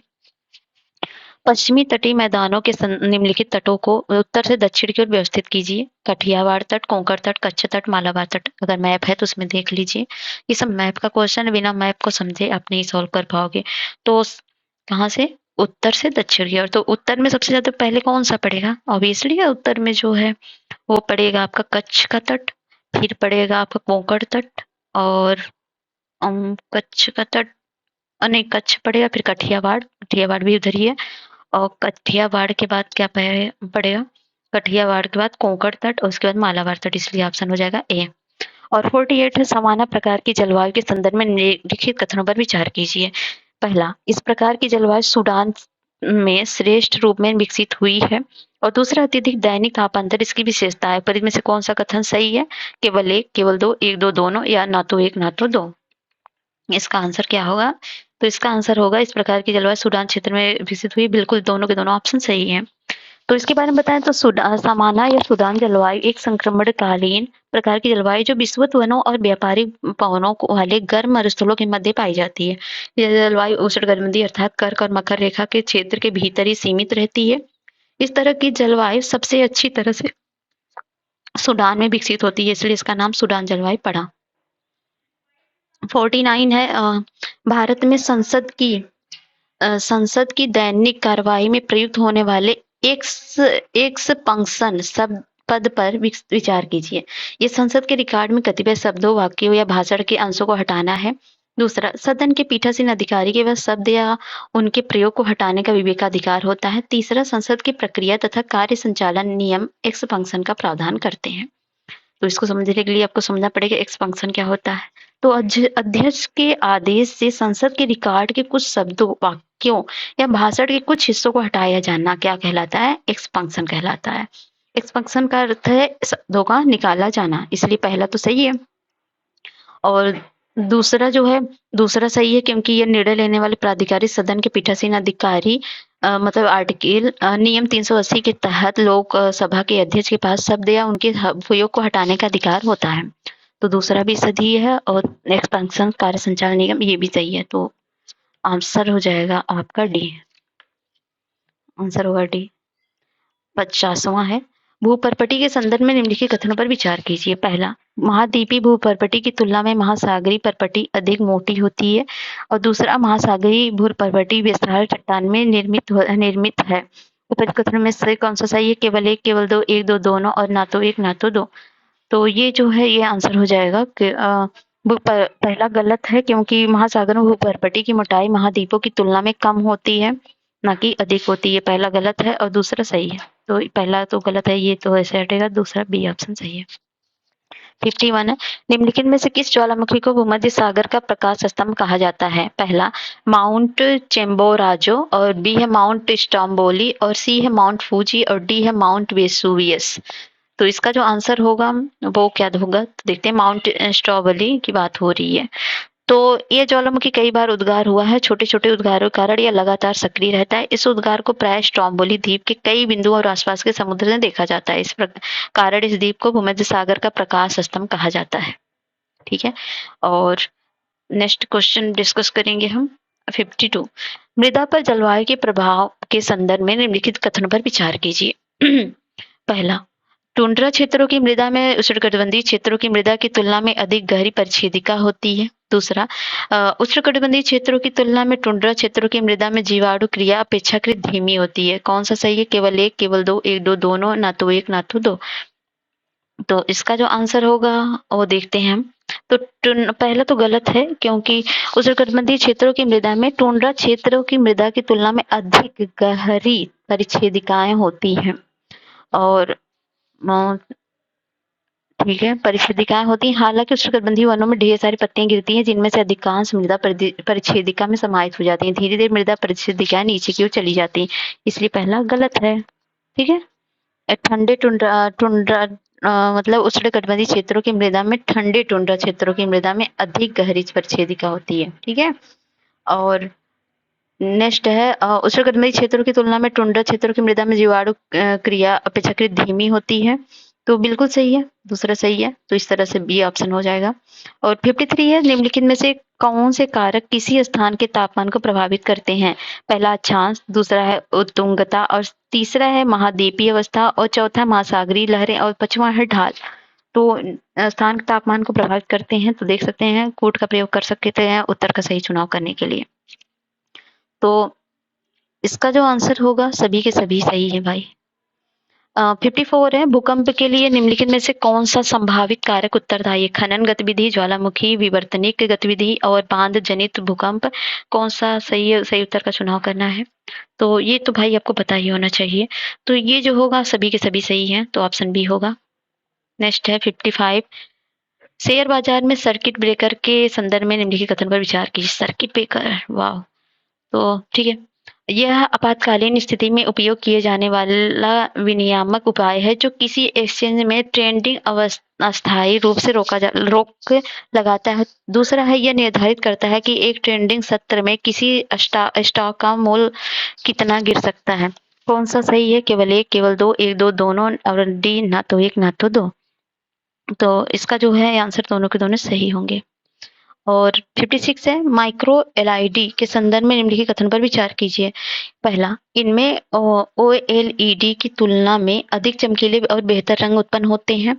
दूसरा, माइक्रो एलईडी तकनीक नीलम के उपयोग पर आधारित है, जो अनिश्चित काल तक स्वयं चमकने की क्षमता के लिए जाना जाता है। कौन सा कथन सही है? केवल एक, केवल दो, एक दो दोनों, या ना तो एक ना तो दो। तो इसका जो आंसर होगा वो क्या होगा? तो इसका आंसर हो जाएगा दोनों के दोनों ऑप्शन सही हैं। 57 है, एल नीनो के संदर्भ में। एल नीनो बहुत इंपॉर्टेंट है और आपको एल नीनो तो पक्का तैयार ही कर लेना चाहिए। एल नीनो, ला नीनो। तो एल नीनो के संदर्भ में निम्नलिखित कथन पर कौन सा सही है? तो पहला, इससे पेरू के तट का जल के तापमान में वृद्धि होती है। दूसरा, इनके परिणाम स्वरूप पूर्वी प्रशांत महासागर में प्लवकों की संख्या में वृद्धि होती है। तीसरा, इनके कारण भारत में दक्षिण पश्चिम मानसून के आगमन में देरी हो सकती है। तो कौन सा सही है? केवल एक दो, बी दो तीन, ऑप्शन सी एक तीन, ऑप्शन डी एक दो तीन। तो इसका जो आंसर होगा दूसरा गलत होगा, क्योंकि इसके परिणाम स्वरूप पूर्वी प्रशांत महासागर प्लवकों की संख्या में वृद्धि नहीं होती है और प्लवक की मात्रा में कमी होती है, और इनसे मछलियों की संख्या भी घट जाती है। बल्कि पेरू के तट में तापमान वृद्धि होती सही है। इनके कारण भारत में दक्षिण पश्चिम मानसून के आगमन में देरी थी, ये भी सही है। तो 1 3 ऑप्शन सही है। 57 हो गया। 58, निम्नलिखित युग्मों पर विचार करिए। तो ये होगा, शिल्पकला है राज्य है। लोंगापी मृदभांड सिक्किम, ढोकरा शिल्प छत्तीसगढ़, पट्टचित्र चित्रकला उड़ीसा। तो कौन सा सही सुमेलित है? केवल तीन, केवल एक दो, या सी दो तीन, या डी एक दो तीन। तो इसका जो आंसर है वो हो जाएगा ये लोगाम्पी जो है मृदभांड, ये शिल्पकला मणिपुर में प्रचलित है। मणिपुर में प्रचलित है, ना कि सिक्किम में। और ये प्रचलित है, इसलिए पहला जो गलत है। मणिपुर में डुंगमी गांव में निवास करने वाले तांगखुल जनजाति द्वारा निर्मित काले रंग का मृदभांड है। ऐसा माना जाता है कि इस कला की तकनीक नवपाषाण काल से चली आ रही है, इसलिए ये है। और ढोकरा शिल्प जो छत्तीसगढ़ से है, छत्तीसगढ़ प्रचलित है और इस शिल्पकला के अंतर्गत छत्तीसगढ़ के बस्तर और रायगढ़ क्षेत्र में बेल धातु पीतल और कांसे में अति सुंदर सुनहरे रंग की मूर्तियां एवं कलात्मक वस्तुएं तैयार की जाती हैं। और दूसरा है पट्ट चित्रकला। ये चित्रकला उड़ीसा में प्रचलित है और पट्ट चित्रकला जो है कपड़े पर चित्रित किया गया एक चित्र होता है। ये कला की यह शैली भी जगन्नाथ पंथ की पुरी में मंदिर परंपराओं की निकटता से संबंधित है। ऐसा माना जाता है कि इसकी उत्पत्ति 12वीं शताब्दी में हुई थी। इस कला के माध्यम से दर्शाए जाने वाले कुछ लोकप्रिय विषय हैं जैसे थिया बधिया, कृष्ण लीला, दास बतारा, पट्टी और पंचमुखी, ये सब है। तो दूसरा तीसरा सही है, पहला गलत है। और नेक्स्ट है 59।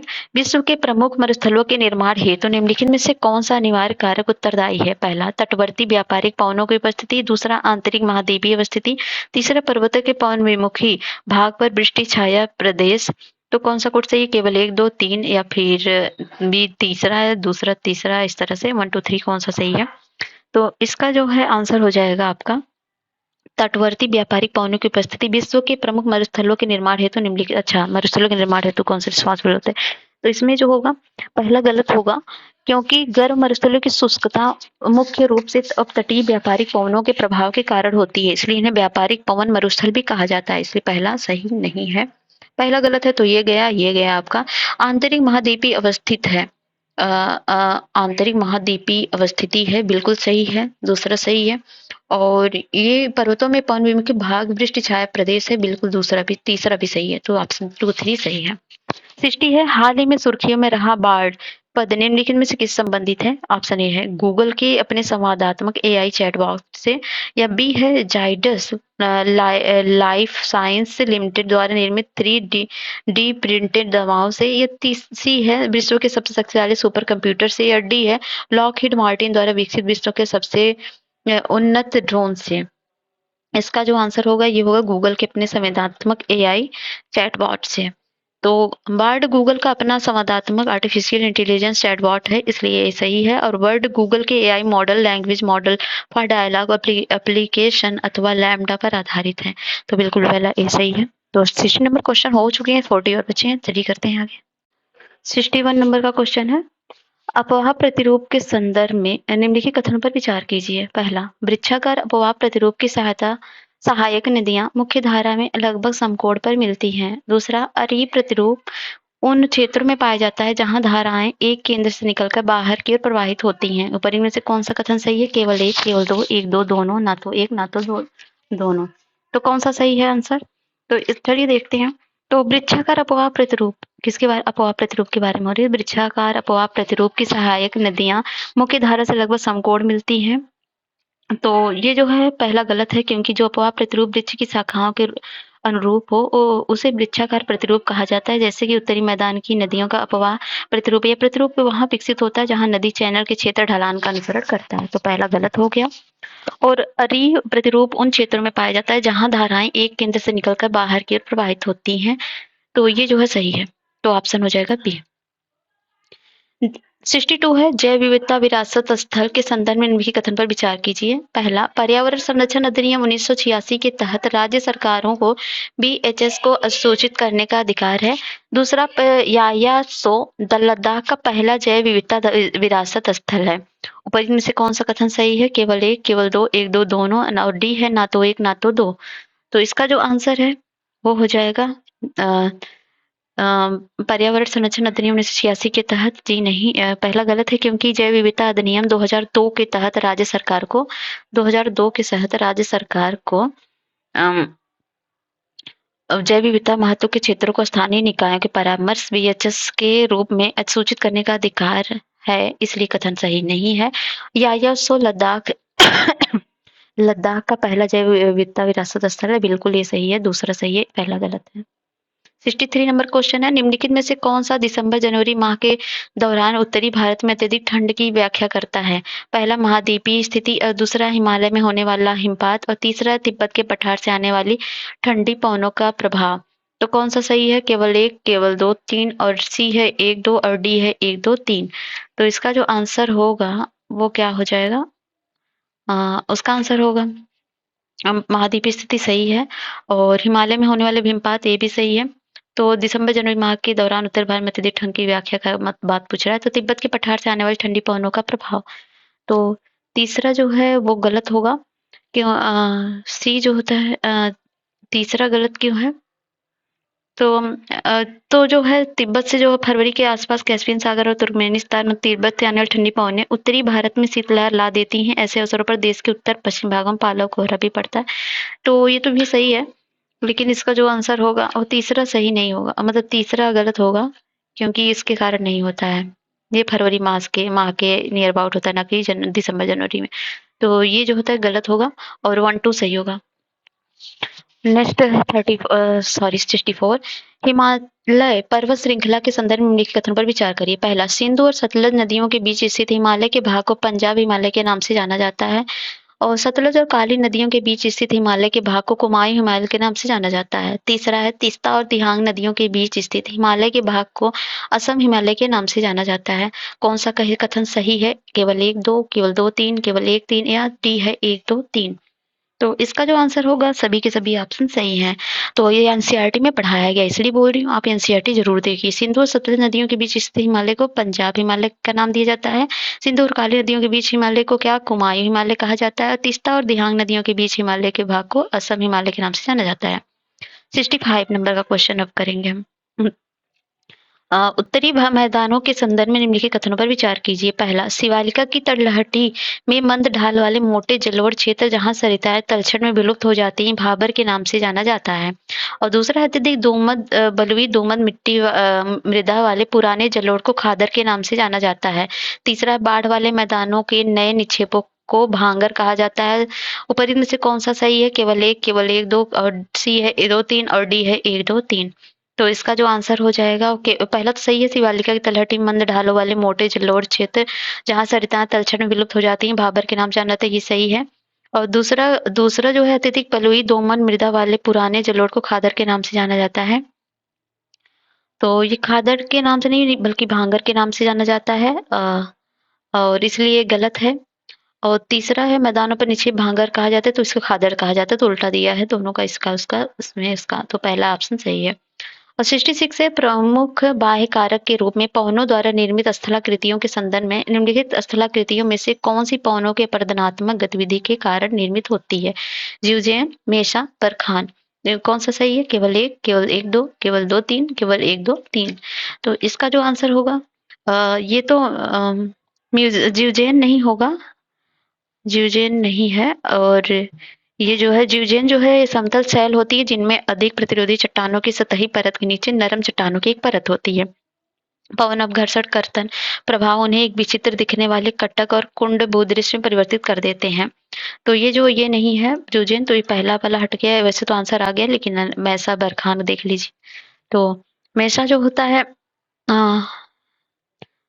तो ठीक है, मेसा बरखान जो मेसा जो होता है, एक समतल परत जैसी भूमि संरचना होती है, जिसमें अत्यधिक प्रतिरोधी क्षैतिज शीर्ष पर परत होती है। इसके किनारे एकदम खड़े होते हैं और सतह की ओर कठोर परत पवन एवं जल दोनों से आच्छादित का प्रतिरोध करती है। इस प्रकार ये चट्टानों की भीतरी परतों को नष्ट होने से बचाती है। मेसा कैरियन क्षेत्रों में निर्मित होता है, इसलिए इसे एरिजोना अथवा भ्रंश खंड जैसे कि दक्षिण अफ्रीका के केप टाउन टेबल माउंटेन भी कहते हैं। तो इसलिए जो आपका दूसरा तीसरा सही होगा। 67 है, निम्नलिखित प्रायद्वीपीय नदियों पर विचार कीजिए। पहला, स्वर्ण रेखा, दूसरा शरावती और तीसरा है ब्रह्माणी। नदियों में से कौन सी पूर्व से पश्चिम की ओर प्रवाहित होती है? ऑप्शन ए केवल 1-2, ऑप्शन बी है 2, ऑप्शन सी है 3, ऊपर में से कोई नहीं। तो इसका जो आंसर होगा वो कौन सा होगा? वो कौन सा क्या बोल रहा है? प्रायद्वीपीय नदियों पर विचार कीजिए जो पूर्व से पश्चिम की ओर प्रवाहित होती हैं। तो स्वर्ण रेखा जो होता है, ये तो नहीं है ना, स्वर्ण रेखा कहाँ से प्रभावित होती है? तो स्वर्ण रेखा और ये आपकी ब्राह्मणी, वसुंधरा, पिन्नार, पलार और पैगई पूर्व पूर्व की ओर प्रभावित होती है, ना कि पश्चिम की ओर। तो ये तो दोनों गए काम से। तो ऑप्शन 2 शरावती है जो ये होती है, ये सही है, बाकी ये गलत है। और 68 है, जल क्रिया के कारण विकसित स्थल रूपों के संदर्भ में जल की अपरदन क्रिया के परिणाम स्वरूप कौन से स्थल रूप निर्मित होते हैं?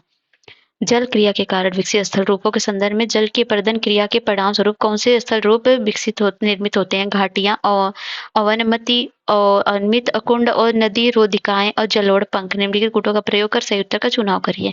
ऑप्शन ए 1 2, ऑप्शन बी है 1 2 3, ऑप्शन सी है 2 3 4, ऑप्शन डी है 1 3 4। तो इसका जो आंसर होगा, पहला तो सही घाटियां है, अवनमित कुंड है, नदी रोधिकाएं नहीं होंगी और ये भी नहीं होगा, जलोढ़ पंख भी नहीं होगा। तो पहला ऑप्शन सही है, बाकी दोनों नहीं है। ठीक है, तो आगे हम बढ़ते हैं नेक्स्ट क्वेश्चन की तरफ। इसका एक्सप्लेनेशन का अगर आपको पीडीएफ चाहिए तो आप मुझे कमेंट बॉक्स में बताइएगा, मैं आपको पीडीएफ सेंड कर दूंगी आंसर का। आप उसको क्या करिएगा, आप पढ़ लीजिएगा अगर आपको कहीं भी कोई कंफ्यूजन हो रहा है तो। नेक्स्ट है 69। वर्चुअल रियलिटी के संदर्भ में निम्नलिखित कथन पर विचार कीजिए। पहला, यह एक त्रिआयामी डिजिटल परिवेश है जो पूर्ण रूप से कंप्यूटर के माध्यम से जनित होता है। दूसरा है ऑगमेंटेड रियलिटी की भांति वर्चुअल रियलिटी छवियों को देखने के लिए किसी भी उपकरण या गियर की आवश्यकता नहीं होती है।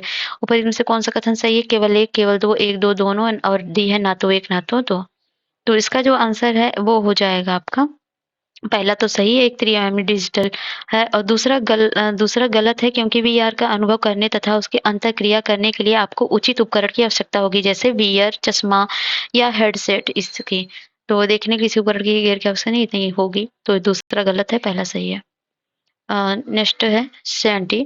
निम्नलिखित में से कौन सी ब्रह्मपुत्र नदी की सहायक नदियां सुबनसिरी, लोहित, बराक, दिबांग। निम्नलिखित कूटों का प्रयोग कर सही उत्तर का चुनाव करें। ये सहायक नदियां तो जरूर याद करिएगा आप, और खासकर जो न्यूज में हो उन सब चीजों उन लोगों का ये जो है याद करना चाहिए आपको। तो ठीक है, तो इसमें देखते हैं सुबनगिरी है ब्रह्मपुत्र की सहायक नदी, और ये लोहित भी है, और आपकी बराक नहीं है, और ये जो है दिबांग है, दिबांग। तो 1 2 4 होगा आंसर, तो ये ऑप्शन सी होगा। ये नेक्स्ट हम करते हैं, बराक नदी जो है ब्रह्मपुत्र की सहायक नदी है, इसकी नहीं है। ठीक है, एक मिनट, निम्नलिखित कौन सी नदी ब्रह्मपुत्र की सहायक नदी है? बराक नदी ब्रह्मपुत्र की सहायक नदी नहीं है, सॉरी। इनका उद्गम मणिपुर की पहाड़ियों से होता है, बांग्लादेश में प्रवेश करने तथा मेघना नदी में इनमें मिलने से पूर्व मणिपुर, मिजोरम और असम राज्यों से होकर गुजरती है। नेक्स्ट है 71। सुनामी के संदर्भ में निम्नलिखित कथन पर विचार करिए। पहला, जैसे ही सुनामी की लहरें खुले समुद्र में उथले जल में पहुंचती हैं तो उनकी ऊंचाई तेजी से घट जाती है। दूसरा, खुले समुद्र के उथले जल के पहुंचने पर सुनामी की गति बढ़ जाती है। और ठीक है, कौन सा कथन सही है? केवल एक, केवल दो, एक दो दोनों, और डी है ना तो एक ना तो दो। तो इसका जो आंसर होगा वो डी होगा, क्योंकि सुनामी जो होती है खुले समुद्र में सुनामी की लहरों की ऊंचाई सतह से कुछ फीट ऊंची होती है, और उसके बाद क्या होती है, किंतु उथले जल में इनकी लहरों की ऊंचाई तेजी से बढ़ती है, न कि घटती है। और इन सुनामी की लहरों की ऊर्जा गहरे समुद्र में सतह के नीचे तक फैली होती है, इसलिए कथन एक सही नहीं है। और दूसरा है गहरे जल में सुनामी 800 किलोमीटर प्रति घंटा की रफ्तार से की गति से संचरित करती है। यह उथले तटीय क्षेत्रों के निकट पहुंचती है, जो इसकी गति धीमी हो जाती है। तो इसलिए जो होता है, बढ़ती नहीं बल्कि इसकी गति धीमी हो जाती है, इसलिए दोनों के दोनों ऑप्शन गलत है। 72 है, अप्रादेशिक मृदाओं में जोनल सॉइल के संदर्भ में निम्नलिखित कथनों पर विचार करिए। मृदा है विशेषताएं हैं, रेगोसॉल अवसादों की नियमित आपूर्ति, लिथोसॉल तीव्र ढाल पर अपरदित मृदा, और मतलब तीसरा है जलोढ़ शुष्क ढीले बालों के डिब्बे। तो इसका जो ऊपर युग्म से कोई भी सुमेलित नहीं है। मैं बता दूं, ये केवल एक, केवल दो, केवल तीन, या कौन सा सही है? सभी तीनों युग्म सुमेलित हैं, दोनों युग्मों, या पहला, ऐसे कुछ। तो ऐसे क्वेश्चन यूपीएससी ट्रेंड में चला रहा है, तो देखते हैं। तो इसका जो है ये जो है ये जो लिथोसॉल लिथोसॉल जो होता है, ये तीव्र ढलानों पर एकत्र हो जाते हैं, इसलिए लिथोसॉल मृदा ये तीव्र गति से अपरदित होते हैं। लिथोसॉल ये सही है। एक मिनट, लिथोसॉल मृदा कण इतनी तीव्र गति से अपरदित होते हैं कि तीव्र ढलानों पर एकत्र हो जाते हैं। अपरदित मृदा पर अपरदित नहीं होते हैं, एकत्र हो जाते हैं, तो ये गलत है। और रेगोसॉइल जो होते हैं शुष्क और ढीले रेत के डिब्बे होते हैं। शुष्क और रेत के ढीले रेगोसॉल होता है। और जलोढ़ की बात करें तो ये अवसादों की नियमित आपूर्ति कारण होता है, जिसका ये हो जाएगा। तो इस तरह तीनों के तीनों ऑप्शन गलत है। नेक्स्ट है 73। गंगा नदी के तंत्र के संदर्भ में निम्नलिखित युग्मों पर विचार करना है आपको। तो संगम स्थल है और नदियों का संगम है। देवप्रयाग भागीरथी अलकनंदा से मिलती है। विष्णुप्रयाग धौलीगंगा अलकनंदा से मिलती है। रुद्रप्रयाग पिंडार अलकनंदा से मिलती है। कौन सा युग्म सही सुमेलित है? तो बताएंगे तो आप ही। ये तो पढ़ा होगा ना आपने। देवप्रयाग भागीरथी अलकनंदा मतलब बीए दे बीए डी। तो देव ने बीए किया, बीए भागीरथी और अलकनंदा, ये सही है। और विष्णुप्रयाग धौलीगंगा अलकनंदा, भाई सही है, बिल्कुल सही है। विष्णु जी ने डी डीए किया, धौलीगंगा और अलकनंदा। तो ये बीए ये डीए हैं विष्णु जी। तो ये है, सही है। और रुद्रप्रयाग, अरे भाई, रुद्रप्रयाग अलकनंदा की सहायक नदी पिंडार है जो इसके कर्णप्रयाग मिलती है, जबकि मंदाकिनी या काली गंगा इससे रुद्रप्रयाग में मिलती है। मंदाकिनी और काली गंगा। तो ये तीसरा गलत है, तो पहला दूसरा सही है। 74 है। रिवर्स फ्लिपिंग के संदर्भ में निम्नलिखित कथनों पर विचार कीजिए। पहला, यह एक विदेशी संस्था के स्वामित्व को वापस भारत में स्थानांतरित करने की प्रक्रिया है। दूसरा, पश्चिमी देशों में कर्मचारियों के लिए वीजा प्रतिबंधों के कारण कंपनियां रिवर्स फ्लिप करती हैं। कौन सा कथन सही है? तो इसका जो आंसर है ये हो जाएगा पहला, ये विदेशी संस्था के स्वामित्व को वापस भारत में स्थानांतरित करने की प्रक्रिया बिल्कुल सही है। पश्चिमी देशों में कर्मचारियों के लिए वीजा प्रतिबंधों के कारण कंपनी रिवर्स फ्लिप करती है। तो ये कंपनियां निजी इक्विटी और वेंचर कैपिटल की पूंजी तक आसान पहुंच, राउंड ट्रिपिंग से संबंधित नियमों में बदलाव और भारत के पूंजी बाजार को बढ़ती परिपक्वता के कारण रिवर्स फ्लिप करती है, ना कि विदेशी कंपनियों के लिए। तो ये दूसरा गलत है, पहला सही है। नेक्स्ट क्वेश्चन 75 है। निम्नलिखित परिच्छेदों को विचार से पढ़ना है। ये गुंबदनुमा विशाल अंतर्वेदी चट्टान है जिसका तल समतल एवं एक पाइप रूपी वाहक नली से नीचे से जुड़ा होता है। इनकी आकृति स्थल तल पर पाए जाने वाले मिश्रित ज्वालामुखी के गुंबद से मिलती है। अंतर केवल यह होता है कि गहराई में पाया जाता है और ये सतह पर पहुंचने वाला लावा का स्थानीयकृत स्रोत माना जाता है। ऊपर इनमें से कौन सा ज्वालामुखी अंतर्वेदी स्थल रूप का वर्णन किया गया है? वैथोलिथ, लेकोलिथ, डाइक या सील का? तो इसको मैं बता दूं आपको, तो ये जो आंसर होगा ये हो जाएगा लैकोलिथ। तो लैकोलिथ के बारे में बात हो रही। लैकोलिथ जो होते हैं गुंबदनुमा विशाल अंतर्वेदी चट्टान है, इसके बारे में पूरा तो डिस्क्रिप्शन दिया ही गया है, तो जान लीजिए। नेक्स्ट हम करते हैं। ये बाकी अगर आपको डिटेल में समझना है तो एनसीईआरटी की क्लास जरूर करिएगा, इसको ज्योग्राफी की, खासकर 11-12 की। निम्नलिखित में से कौन सा रेगर या काली मृदाओं की विशेषताएं हैं? इनका निर्माण ज्वालामुखी के लावा से हुआ है। इनमें लौह तत्व की मात्रा कम पाई जाती है। ये स्वतः जुताई प्रकृति की होती है। नीचे दिए गए कोड का प्रयोग कर सही उत्तर का चुनाव करें। पहला ये केवल एक, और दूसरा है केवल दो, और तीसरा है सी, मतलब ऑप्शन सी है 1 3, डी है 1 2 3। तो कौन सा आंसर सही होगा? तो इनका निर्माण ज्वालामुखी के लावा से होता है। ये रेगर काली मिट्टी की बात हो रही है। इनमें लौह तत्व की मात्रा कम पाई जाती है। ये स्वतः जुताई की प्रकृति की होती है। और ये जो होता है ये स्वतः जुताई की प्रकृति की होती है, ये सही है। इनमें लौह की मात्रा कम पाई जाती है, जी नहीं, इसमें ज्यादा पाई जाती है। तो ये हो जाएगा ऑप्शन सी। 77 है। भारत की लैटेराइट मृदा के संदर्भ निम्नलिखित कथनों पर विचार करें। ये सामान्यतः भारी और काले रंग की होती है। दूसरा है, इनमें कार्बनिक पदार्थ और ह्यूमस की मात्रा अधिक पाई जाती है। ये उच्च तापमान और भारी वर्षा वाले क्षेत्रों में अच्छी तरह से विकसित होती है। चौथा है, इनका उपयोग व्यापक रूप से मकान निर्माण के लिए प्रयोग किया जाने वाला ईंट बनाने में किया जाता है। नीचे दिए गए कूट का प्रयोग कर सही उत्तर का चुनाव करिए। ऑप्शन ए है 1 2 3, ऑप्शन बी है 2 3 4, ऑप्शन सी है 1 4, ऑप्शन डी है 3 4। तो इसका आंसर होगा पहला, ये सामान्य भारी और काले रंग की होती है। नहीं, काले नहीं, रेड रेड कलर की होती हैं।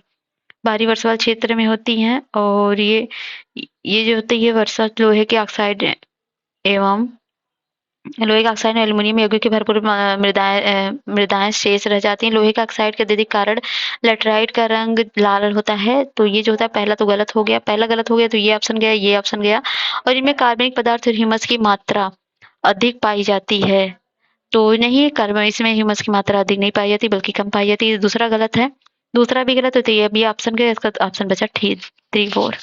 और 78 है ज्वालामुखी गतिविधि से संबंध भू आकृतियों के संदर्भ में निम्नलिखित कथनों पर विचार करिए। पहला है शील पृथ्वी के भीतर जमे हुए लावा की क्षैतिज परतें हैं और दूसरा डाई ऊर्ध्वाधर अंतर्वेदी भू आकृतियां होती हैं जो दीवार जैसी संरचना के रूप में विकसित होती हैं।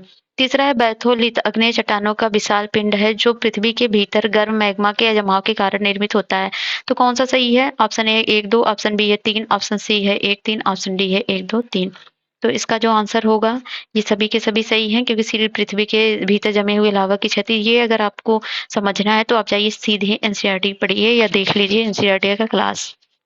79 है 79 एक मिनट 79 जल आर्द्र विषुवतीय जलवायु के संदर्भ में निम्नलिखित कथन पर विचार कीजिए। उष्ण आर्द्र विषुवतीय जलवायु के संदर्भ में पहला तापमान का दैनिक परास बहुत कम होता है किंतु तापमान का वार्षिक परास अधिक होता है।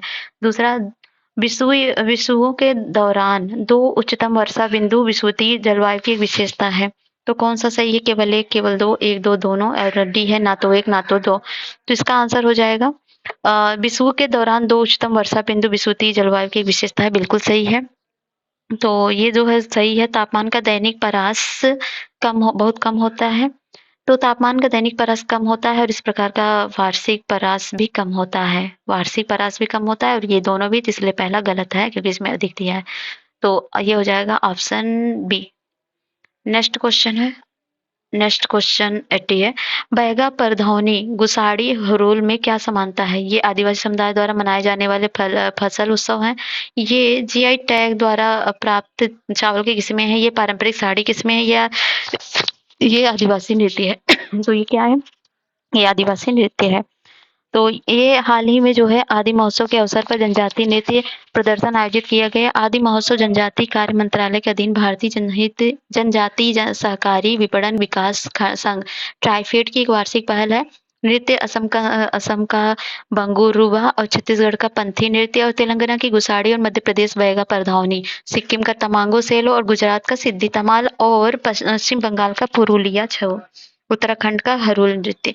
तो 81 नंबर का क्वेश्चन है ज्वालामुखी से निकलने वाले लावा के संदर्भ में निम्नलिखित कथन पर विचार कीजिए। पहला क्षारीय लावा अत्यधिक तरल होता है और इनमें आयरन और मैग्नीशियम की निम्न मात्रा पाई जाती है। दूसरा है अम्लीय लावा उच्च गलनांक वाला एक अत्यधिक गाढ़ा पदार्थ होता है।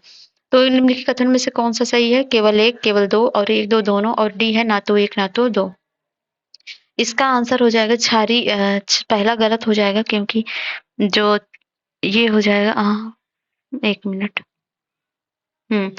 तो ये जो होता है क्षारीय लावा अत्यधिक तरल होता है। नहीं, ये तप्त लावा है। इसका तापमान जो होता है 1000 डिग्री सेल्सियस होता है। ये अत्यधिक तरल पदार्थ वाले होते हैं। ये गहरे रंग के बेसाल्ट होते हैं और ये आयरन और मैग्नीशियम से समृद्ध है, लेकिन इनमें सिलिका की मात्रा निम्न होती है। मैग्नीशियम की निम्न नहीं होती, सिलिका की मात्रा निम्न होती है, इसमें यह HCl ज्यादा होता है। तो ये जो होता है ये इसलिए जो होता है आपका पहला तो गलत हो गया। अम्लीय लावा उच्च गलनांक वाला एक अत्यधिक गाढ़ा पदार्थ है। बिल्कुल सही है। तो ये दूसरा सही है। तो ये ऑप्शन बी हो जाएगा। और 82 निम्नलिखित युगों पर विचार करें। जनजाति और राज्य की बात करें तो जनजाति और राज्य इरूला तेलंगाना, टोटो अरुणाचल प्रदेश, बोडो उड़ीसा। तो बोडो उड़ीसा तो दूसरा सही है, पहला सही नहीं है क्योंकि इरूला जो है तो हरित पट्टी तो शहरों के और उनके इर्द गिर्द निजी व सार्वजनिक भूमि जैसे हरित पट्टी, पार्क, सड़कों के साथ जगह औद्योगिक या व्यापारिक स्थलों पर वृक्ष लगाना और उसका प्रबंध शहरी वानिकी के अंतर्गत आता है, इसलिए पहला सही नहीं है। ये तो उसका है। ये नेक्स्ट मैंने बोल दिया। तो एक मिनट ये जो होता है पहला सही है आई थिंक। सुमेलित नहीं है जी, क्योंकि ये तमिलनाडु का है। ये तमिलनाडु का है। टोटो जो है टोटो पहाड़ जो पश्चिम बंगाल का है। वेस्ट बंगाल का। और दूसरा सही नहीं है, इसलिए तीसरा सही है। तो ऑप्शन हो जाएगा बी, बोडो जो है उड़ीसा का है। सामाजिक वानिकी के संदर्भ में निम्नलिखित के युग्मों पर विचार करिए। सामाजिक वानिकी की बात हो रही है। तो ये जो होगा शहरी वानिकी का संबंध केवल सार्वजनिक भूमि पर वृक्ष लगाने और उनका प्रबंध करने से है। और दूसरा कृषि वानिकी का अर्थ कृषि योग्य तथा बंजर भूमि पर वृक्ष और कृषि फसलें एक साथ लगाने से है। और तीसरा सामुदायिक वानिकी में सार्वजनिक निजी स्वामित्व वाली सामुदायिक भूमि पर वृक्ष लगाना शामिल है। तो कौन सा सही है? तो पहला तो गलत होगा, क्योंकि जो ये है शहरों के इर्द-गिर्द निजी या सार्वजनिक भूमि जैसे हरित पट्टी, सड़क पार्क, सड़कों के साथ जगह औद्योगिक व व्यापारिक स्थलों पर वृक्ष लगाना और उनका प्रबंध शहरी वानिकी के अंतर्गत आता है, तो ये गलत है। और कृषि वानिकी का अर्थ कृषि योग्य तथा बंजर भूमि के वृक्ष और फसलें लगाने से है, बिल्कुल सही है। सामुदायिक वानिकी में सार्वजनिक निजी स्वामित्व वाली सामुदायिक भूमि पर वृक्ष लगाना शामिल है। तो इसमें जो है सामुदायिक वानिकी में सार्वजनिक या सामुदायिक भूमि जैसे गांव, चारागाह, मंदिर भूमि, सड़कों के दोनों ओर, नहर किनारे, रेल पट्टी और विद्यालयों के वृक्ष लगाना शामिल है, इसलिए तीसरा सही नहीं है। और ये तीसरा सही नहीं है, तो इस ऑप्शन हो जाएगा बी। और ये 84 है, अंतः उष्णकटिबंधीय अभिसरण क्षेत्र ITCZ के संदर्भ में निम्नलिखित कथनों पर विचार करें। पहला है, यह ऐसा क्षेत्र है जहां पवनें नीचे उतरती हैं। दूसरा है, जुलाई के महीने में ITCZ लगभग 20 डिग्री से 25 डिग्री साउथ पर स्थित होती है। ITCZ बदलाव के कारण दक्षिणी गोलार्ध की व्यापारिक पवनें विषुवत रेखा को पार कर जाती हैं। कौन सा सही है? केवल 1, 2, ऑप्शन बी है 2, 3, ऑप्शन सी है 3 और ऑप्शन डी है 1, 2, 3। तो इसका जो आंसर हो जाएगा, ये ITCZ बदलाव के कारण दक्षिणी गोलार्ध की व्यापारिक पवनें विषुवत रेखा को पार कर जाती हैं, ये सही है। लेकिन ये जो 20 डिग्री नॉर्थ से 25 डिग्री साउथ है, ना कि नॉर्थ है, ये साउथ नहीं है। और ये एक ऐसा क्षेत्र है जहाँ पवनें नीचे उतरती हैं। तो ये एक ऐसा क्षेत्र है जिसमें व्यापारिक पवनें बहती हैं और इस क्षेत्र में पवन ऊपर उठती है, ना कि नीचे गिरती है। तो ये दोनों इसलिए गलत है, तो ऑप्शन हो जाएगा सी। 85 है, निम्नलिखित युग्मों पर विचार करिए। द्वीप है, महासागर है, सार्डिनिया है, भूमध्य सागर और जांजीबार है, अटलांटिक महासागर, वैंकूवर है, प्रशांत महासागर। युग्मों पर सही सुमेलित कीजिए। ऑप्शन ए केवल 1, ऑप्शन बी है 2, 3, ऑप्शन सी है 1, 3, ऑप्शन डी है 1, 2, 3। तो इसका जो आंसर होगा, सार्डिनिया है भूमध्य सागर, ये है सही है। और जांजीबार जो है अटलांटिक महासागर नहीं, हिंद महासागर में है, तो ये गलत है। और वैंकूवर जो है, वैंकूवर जो है द्वीप प्रशांत में है, द्वीप प्रशांत में है, प्रशांत महासागर में है, ये बिल्कुल सही है। प्रशांत महासागर में ये सही है, पहला सही है, तो ये ऑप्शन हो जाएगा सी। नेक्स्ट है 86। 86 क्या है? निम्नलिखित भारतीय शहरों को उत्तर से दक्षिण क्रम में व्यवस्थित कीजिए। चेन्नई, बेंगलुरु, भोपाल और जयपुर। तो प्रयोग कर सही उत्तर का चुनाव करिए। तो इसका जो हो जाएगा, इसका आंसर होगा जयपुर होगा पहले, फिर भोपाल होगा, फिर आपका चेन्नई होगा, फिर बेंगलुरु होगा। तो इस तरह से ऑप्शन हो जाएगा डी। तो ये होगा डी। 88 भूकंप के संदर्भ में निम्नलिखित कथनों पर विचार कीजिए। पहला, सभी प्राकृतिक भूकंप स्थल मंडल में ही आते हैं। दूसरा, भूकंप की प्राइमरी तरंगे सबसे अधिक विनाशकारी समझी जाती हैं। तो इसका जो आंसर होगा वो क्या होगा? ये होगा सभी प्राकृतिक भूकंप स्थल मंडल में ही आते हैं, बिल्कुल सही है। और ये भूकंप जो है प्राइमरी बहुत ज्यादा वो होती मतलब नहीं है, सही नहीं है दूसरा, क्योंकि भूगर्भीय तरंगे दो प्रकार की आपको पता होगा, पी और एस तरंगे। पी तरंगे तीव्र गति से चलने वाली तरंगे धरातल पर सबसे पहले पहुंचती हैं, उन्हें प्राथमिक तरंगे भी कहते हैं। तभी तरंगे तरंगों जैसी होती है, गैस, तरल व ठोस तीनों प्रकार के से गुजरती हैं। और ये जो होती है धरातलीय तरंगे सबसे अधिक विनाशकारी समझी जाती हैं, लेकिन इसलिए दो सही नहीं है। सबसे अधिक विनाशकारी समझी जाती हैं, तो भूकंप की नहीं, ये दूसरा गलत है, तो ऑप्शन ए सही है। 89 है, सिंधु नदी के संदर्भ में निम्नलिखित कथनों पर विचार करिए। पहला, इसका उद्गम कैलाश पर्वत श्रेणी के एक हिमनद से होता है। और दूसरा है, सतलुज सिंधु की सबसे बड़ी सहायक नदी है। और तीसरा है, सिंधु भारत में केवल जम्मू और कश्मीर संघ राज्य क्षेत्रों में होकर बहती है। तो इसका जो आंसर होगा वो होगा, इसका उद्गम कैलाश पर्वत श्रेणी का एक हिमनद से होता है, बिल्कुल सही है। और ये दूसरा गलत है, क्योंकि दूसरा चिनाब सिंधु की सबसे बड़ी सहायक नदी है। ये चंद्रा और भागा दो सरिताओं से मिलने पर बनती है। सरिताएं हिमाचल प्रदेश में केलांग के निकट तांडे में आपस में मिलती हैं, इसलिए इसे चंद्रभागा के नाम से जाना जाता है। पाकिस्तान में प्रवेश करने से पहले यह नदी 1180 किलोमीटर बहती है, इसलिए दो सही नहीं है, दो सही नहीं है। और तीसरी की बात करें तो तीसरा जो होता है, तिब्बत से यह नदी संघ राज्य क्षेत्र लद्दाख से होते हुए भारत में प्रवेश करती है। लद्दाख से यह संघ राज्य क्षेत्र जम्मू और कश्मीर से होकर बहती है। यहाँ से सिंधु नदी बल्टिस्तान और गिलगिट से क्षेत्रों से होकर बहती है। नदी लद्दाख श्रेणी को काटते हुए जम्मू कश्मीर में गिलगिट के समीप एक दार्शनिक महाखंड का निर्माण करती है। पाकिस्तान में चिल्लड़ के निकट दर्दिस्तान प्रदेश में प्रवेश करती है। यह अरब सागर से गिरने से पहले पंजाब और सिंध प्रांतों में होकर बहती है, इसलिए तीसरा सही नहीं है। ऑप्शन केवल पहला कौन सा सही है इसमें? ऑप्शन हो जाएगा केवल सी, पहला सही है। और 90 नंबर का क्वेश्चन है 90। भारत में शुष्क मृदा के संदर्भ में निम्नलिखित कथनों पर विचार करिए। तो क्या है? तो ये समानता संरचना में बलुई प्रकृति के लवणीय होते हैं। दूसरा है इनमें नमी की कमी होती है तथा ह्यूमस और जैविक पदार्थ बहुत कम होते हैं। तो बिल्कुल सही है, दोनों के दोनों ऑप्शन सही है। 91 है कार्तिक मास की उष्मा अक्टूबर हीट परिघटना के संदर्भ में निम्नलिखित कथन पर विचार करिए। पहला, ये परिघटना मानसून के निवर्तन के दौरान होता है। दूसरा, इस परिघटना के आकाश स्वच्छ हो जाता है और तापमान बढ़ने लगता है। तीसरा, इस मौसम में आर्द्रता की कमी गर्मी को और बढ़ा देती है। तो इसका जो आंसर होगा ये हो जाएगा ये परिघटना मानसून के निवर्तन के दौरान होती है, बिल्कुल सही है। इस परिघटना का आकाश स्वच्छ हो जाता है और तापमान बढ़ने लगता है, बिल्कुल सही है। तो ये ऑप्शन सही है। इस आर्द्रता की कमी और गर्मी की बढ़ा देती है, बिल्कुल गलत है, क्योंकि मानसून के निवर्तन से ऋतु में आकाश स्वच्छ हो जाता है, तापमान बढ़ने लगता है और जमीन में अभी भी नमी रहती है और उच्च तापमान और आर्द्रता की दशाओं में मौसम कष्टकारी हो जाते हैं। इसे आमतौर पर कार्तिक मास की उष्मा कहा जाता है। और नेक्स्ट है 92 प्लेट विवर्तनी के संदर्भ में निम्नलिखित कथनों में से कौन सा छोटी प्लेटों के रूप में वर्गीकृत की गई है। पहला प्रशांत महासागरीय प्लेट, दूसरा कोकोस प्लेट और तीसरा नजका प्लेट। तो निम्नलिखित कूट का प्रयोग कर सही उत्तर का चुनाव करिए। ऑप्शन ए है केवल एक, ऑप्शन बी है 2 3, ऑप्शन सी है 3, ऑप्शन डी है 1 2 3। तो इसका जो आंसर होगा क्या होगा? प्रशांत महासागरीय प्लेट, ये प्लेट विवर्तनी का है। तो ये जो है प्रशांत महासागरीय प्लेट तो नहीं होगी, नहीं, प्रशांत महासागरीय प्लेट नहीं है, तो ये पहला गलत होगा। और कोकोस प्लेट, नजका प्लेट, ये जो है दोनों सही होगा। तो ये जो आंसर हो जाएगा ये हो जाएगा बी। 93 निम्नलिखित पर विचार करिए। निम्नलिखित पर विचार करना है। तो कथन है, कारण है। तो कथन है पूर्वी तटीय मैदान चौड़ा है और उभरे हुए तट का एक उदाहरण है। कारण है इसका ये पत्तन और पोताश्रय कम संख्या में पाए जाते हैं। क्या इस कारण यहाँ पर मैदान चौड़ा और उभरे हुए एक तट का उदाहरण है? तो इसका जो आंसर होगा, बिल्कुल ये दोनों सही हैं और एक दूसरे की व्याख्या भी करते हैं, मतलब ए आर ए की व्याख्या कर रहा है।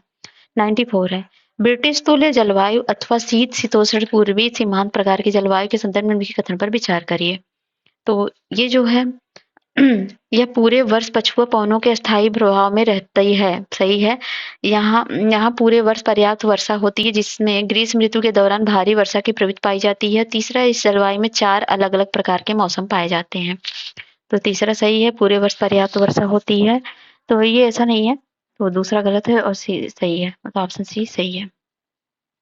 क्योंकि ब्रिटिश तुल्य जलवायु में वर्ष भर पर्याप्त वर्षा होती है, जिसमें शीत ऋतु या पतझड़ ऋतु में चक्रवाती तूफान स्रोतों से भारी वर्षा की प्रवृत्ति पाई जाती है। चूंकि वर्षा लाने वाले पवनें पश्चिम से आती है, इसलिए पश्चिमी सीमांतों से सर्वाधिक वर्षा होती है। समुद्र से बढ़ती हुई दूरी के साथ वर्षा की मात्रा पूर्व की ओर घटती जाती है, इसलिए दूसरा गलत है।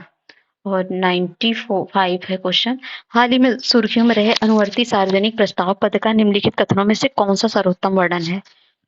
पहला है ये एक कंपनी अपने निवेशकों को अतिरिक्त नए शेयर जारी करती है। दूसरा, एक निजी कंपनी आम जनता को अपने शेयरों की बिक्री करके सार्वजनिक हो जाती है। तीसरा सी है खुले बाजार में उपलब्ध शेयरों की संख्या को कम करने के लिए एक कंपनी अपने बकाया शेयरों को खरीदती है।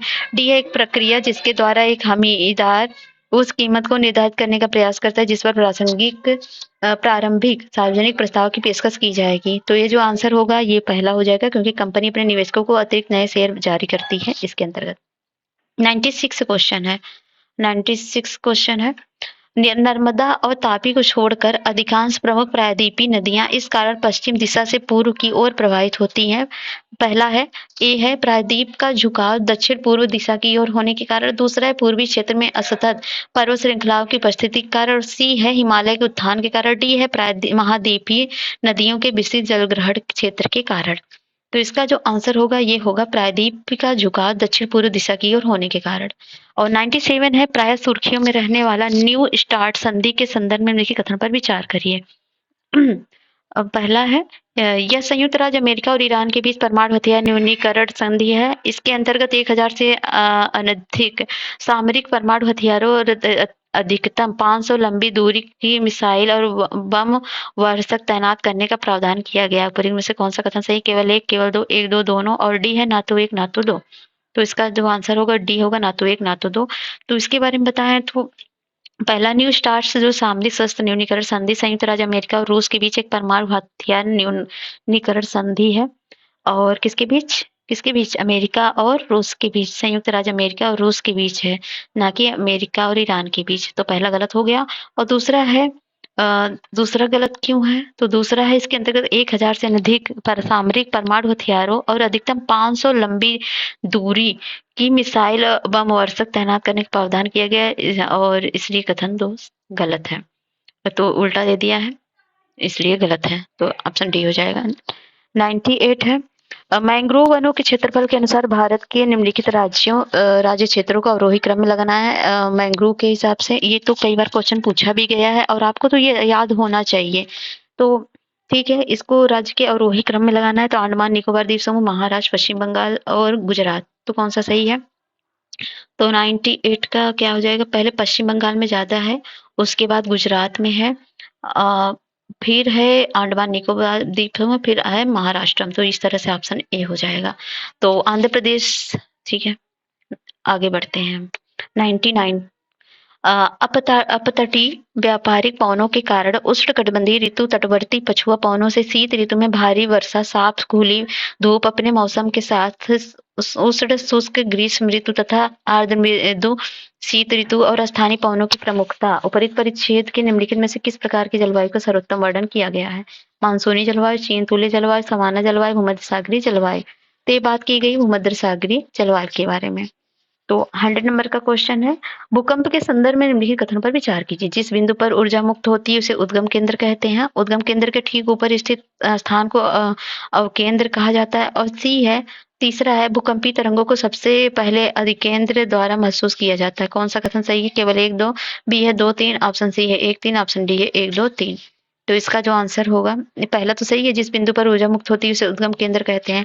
और लेकिन दूसरा गलत है, क्योंकि भूतल पर वह बिंदु जो उद्गम केंद्र के समीपतम होता है उसे इपी सेंटर या अधिकेंद्र कहते हैं। और भूकंपीय ऊर्जा तो भूकंपीय तरंगों के रूप में मुक्त होती है। ये तरंगे उद्गम केंद्र में सभी दिशाओं में फैलती है।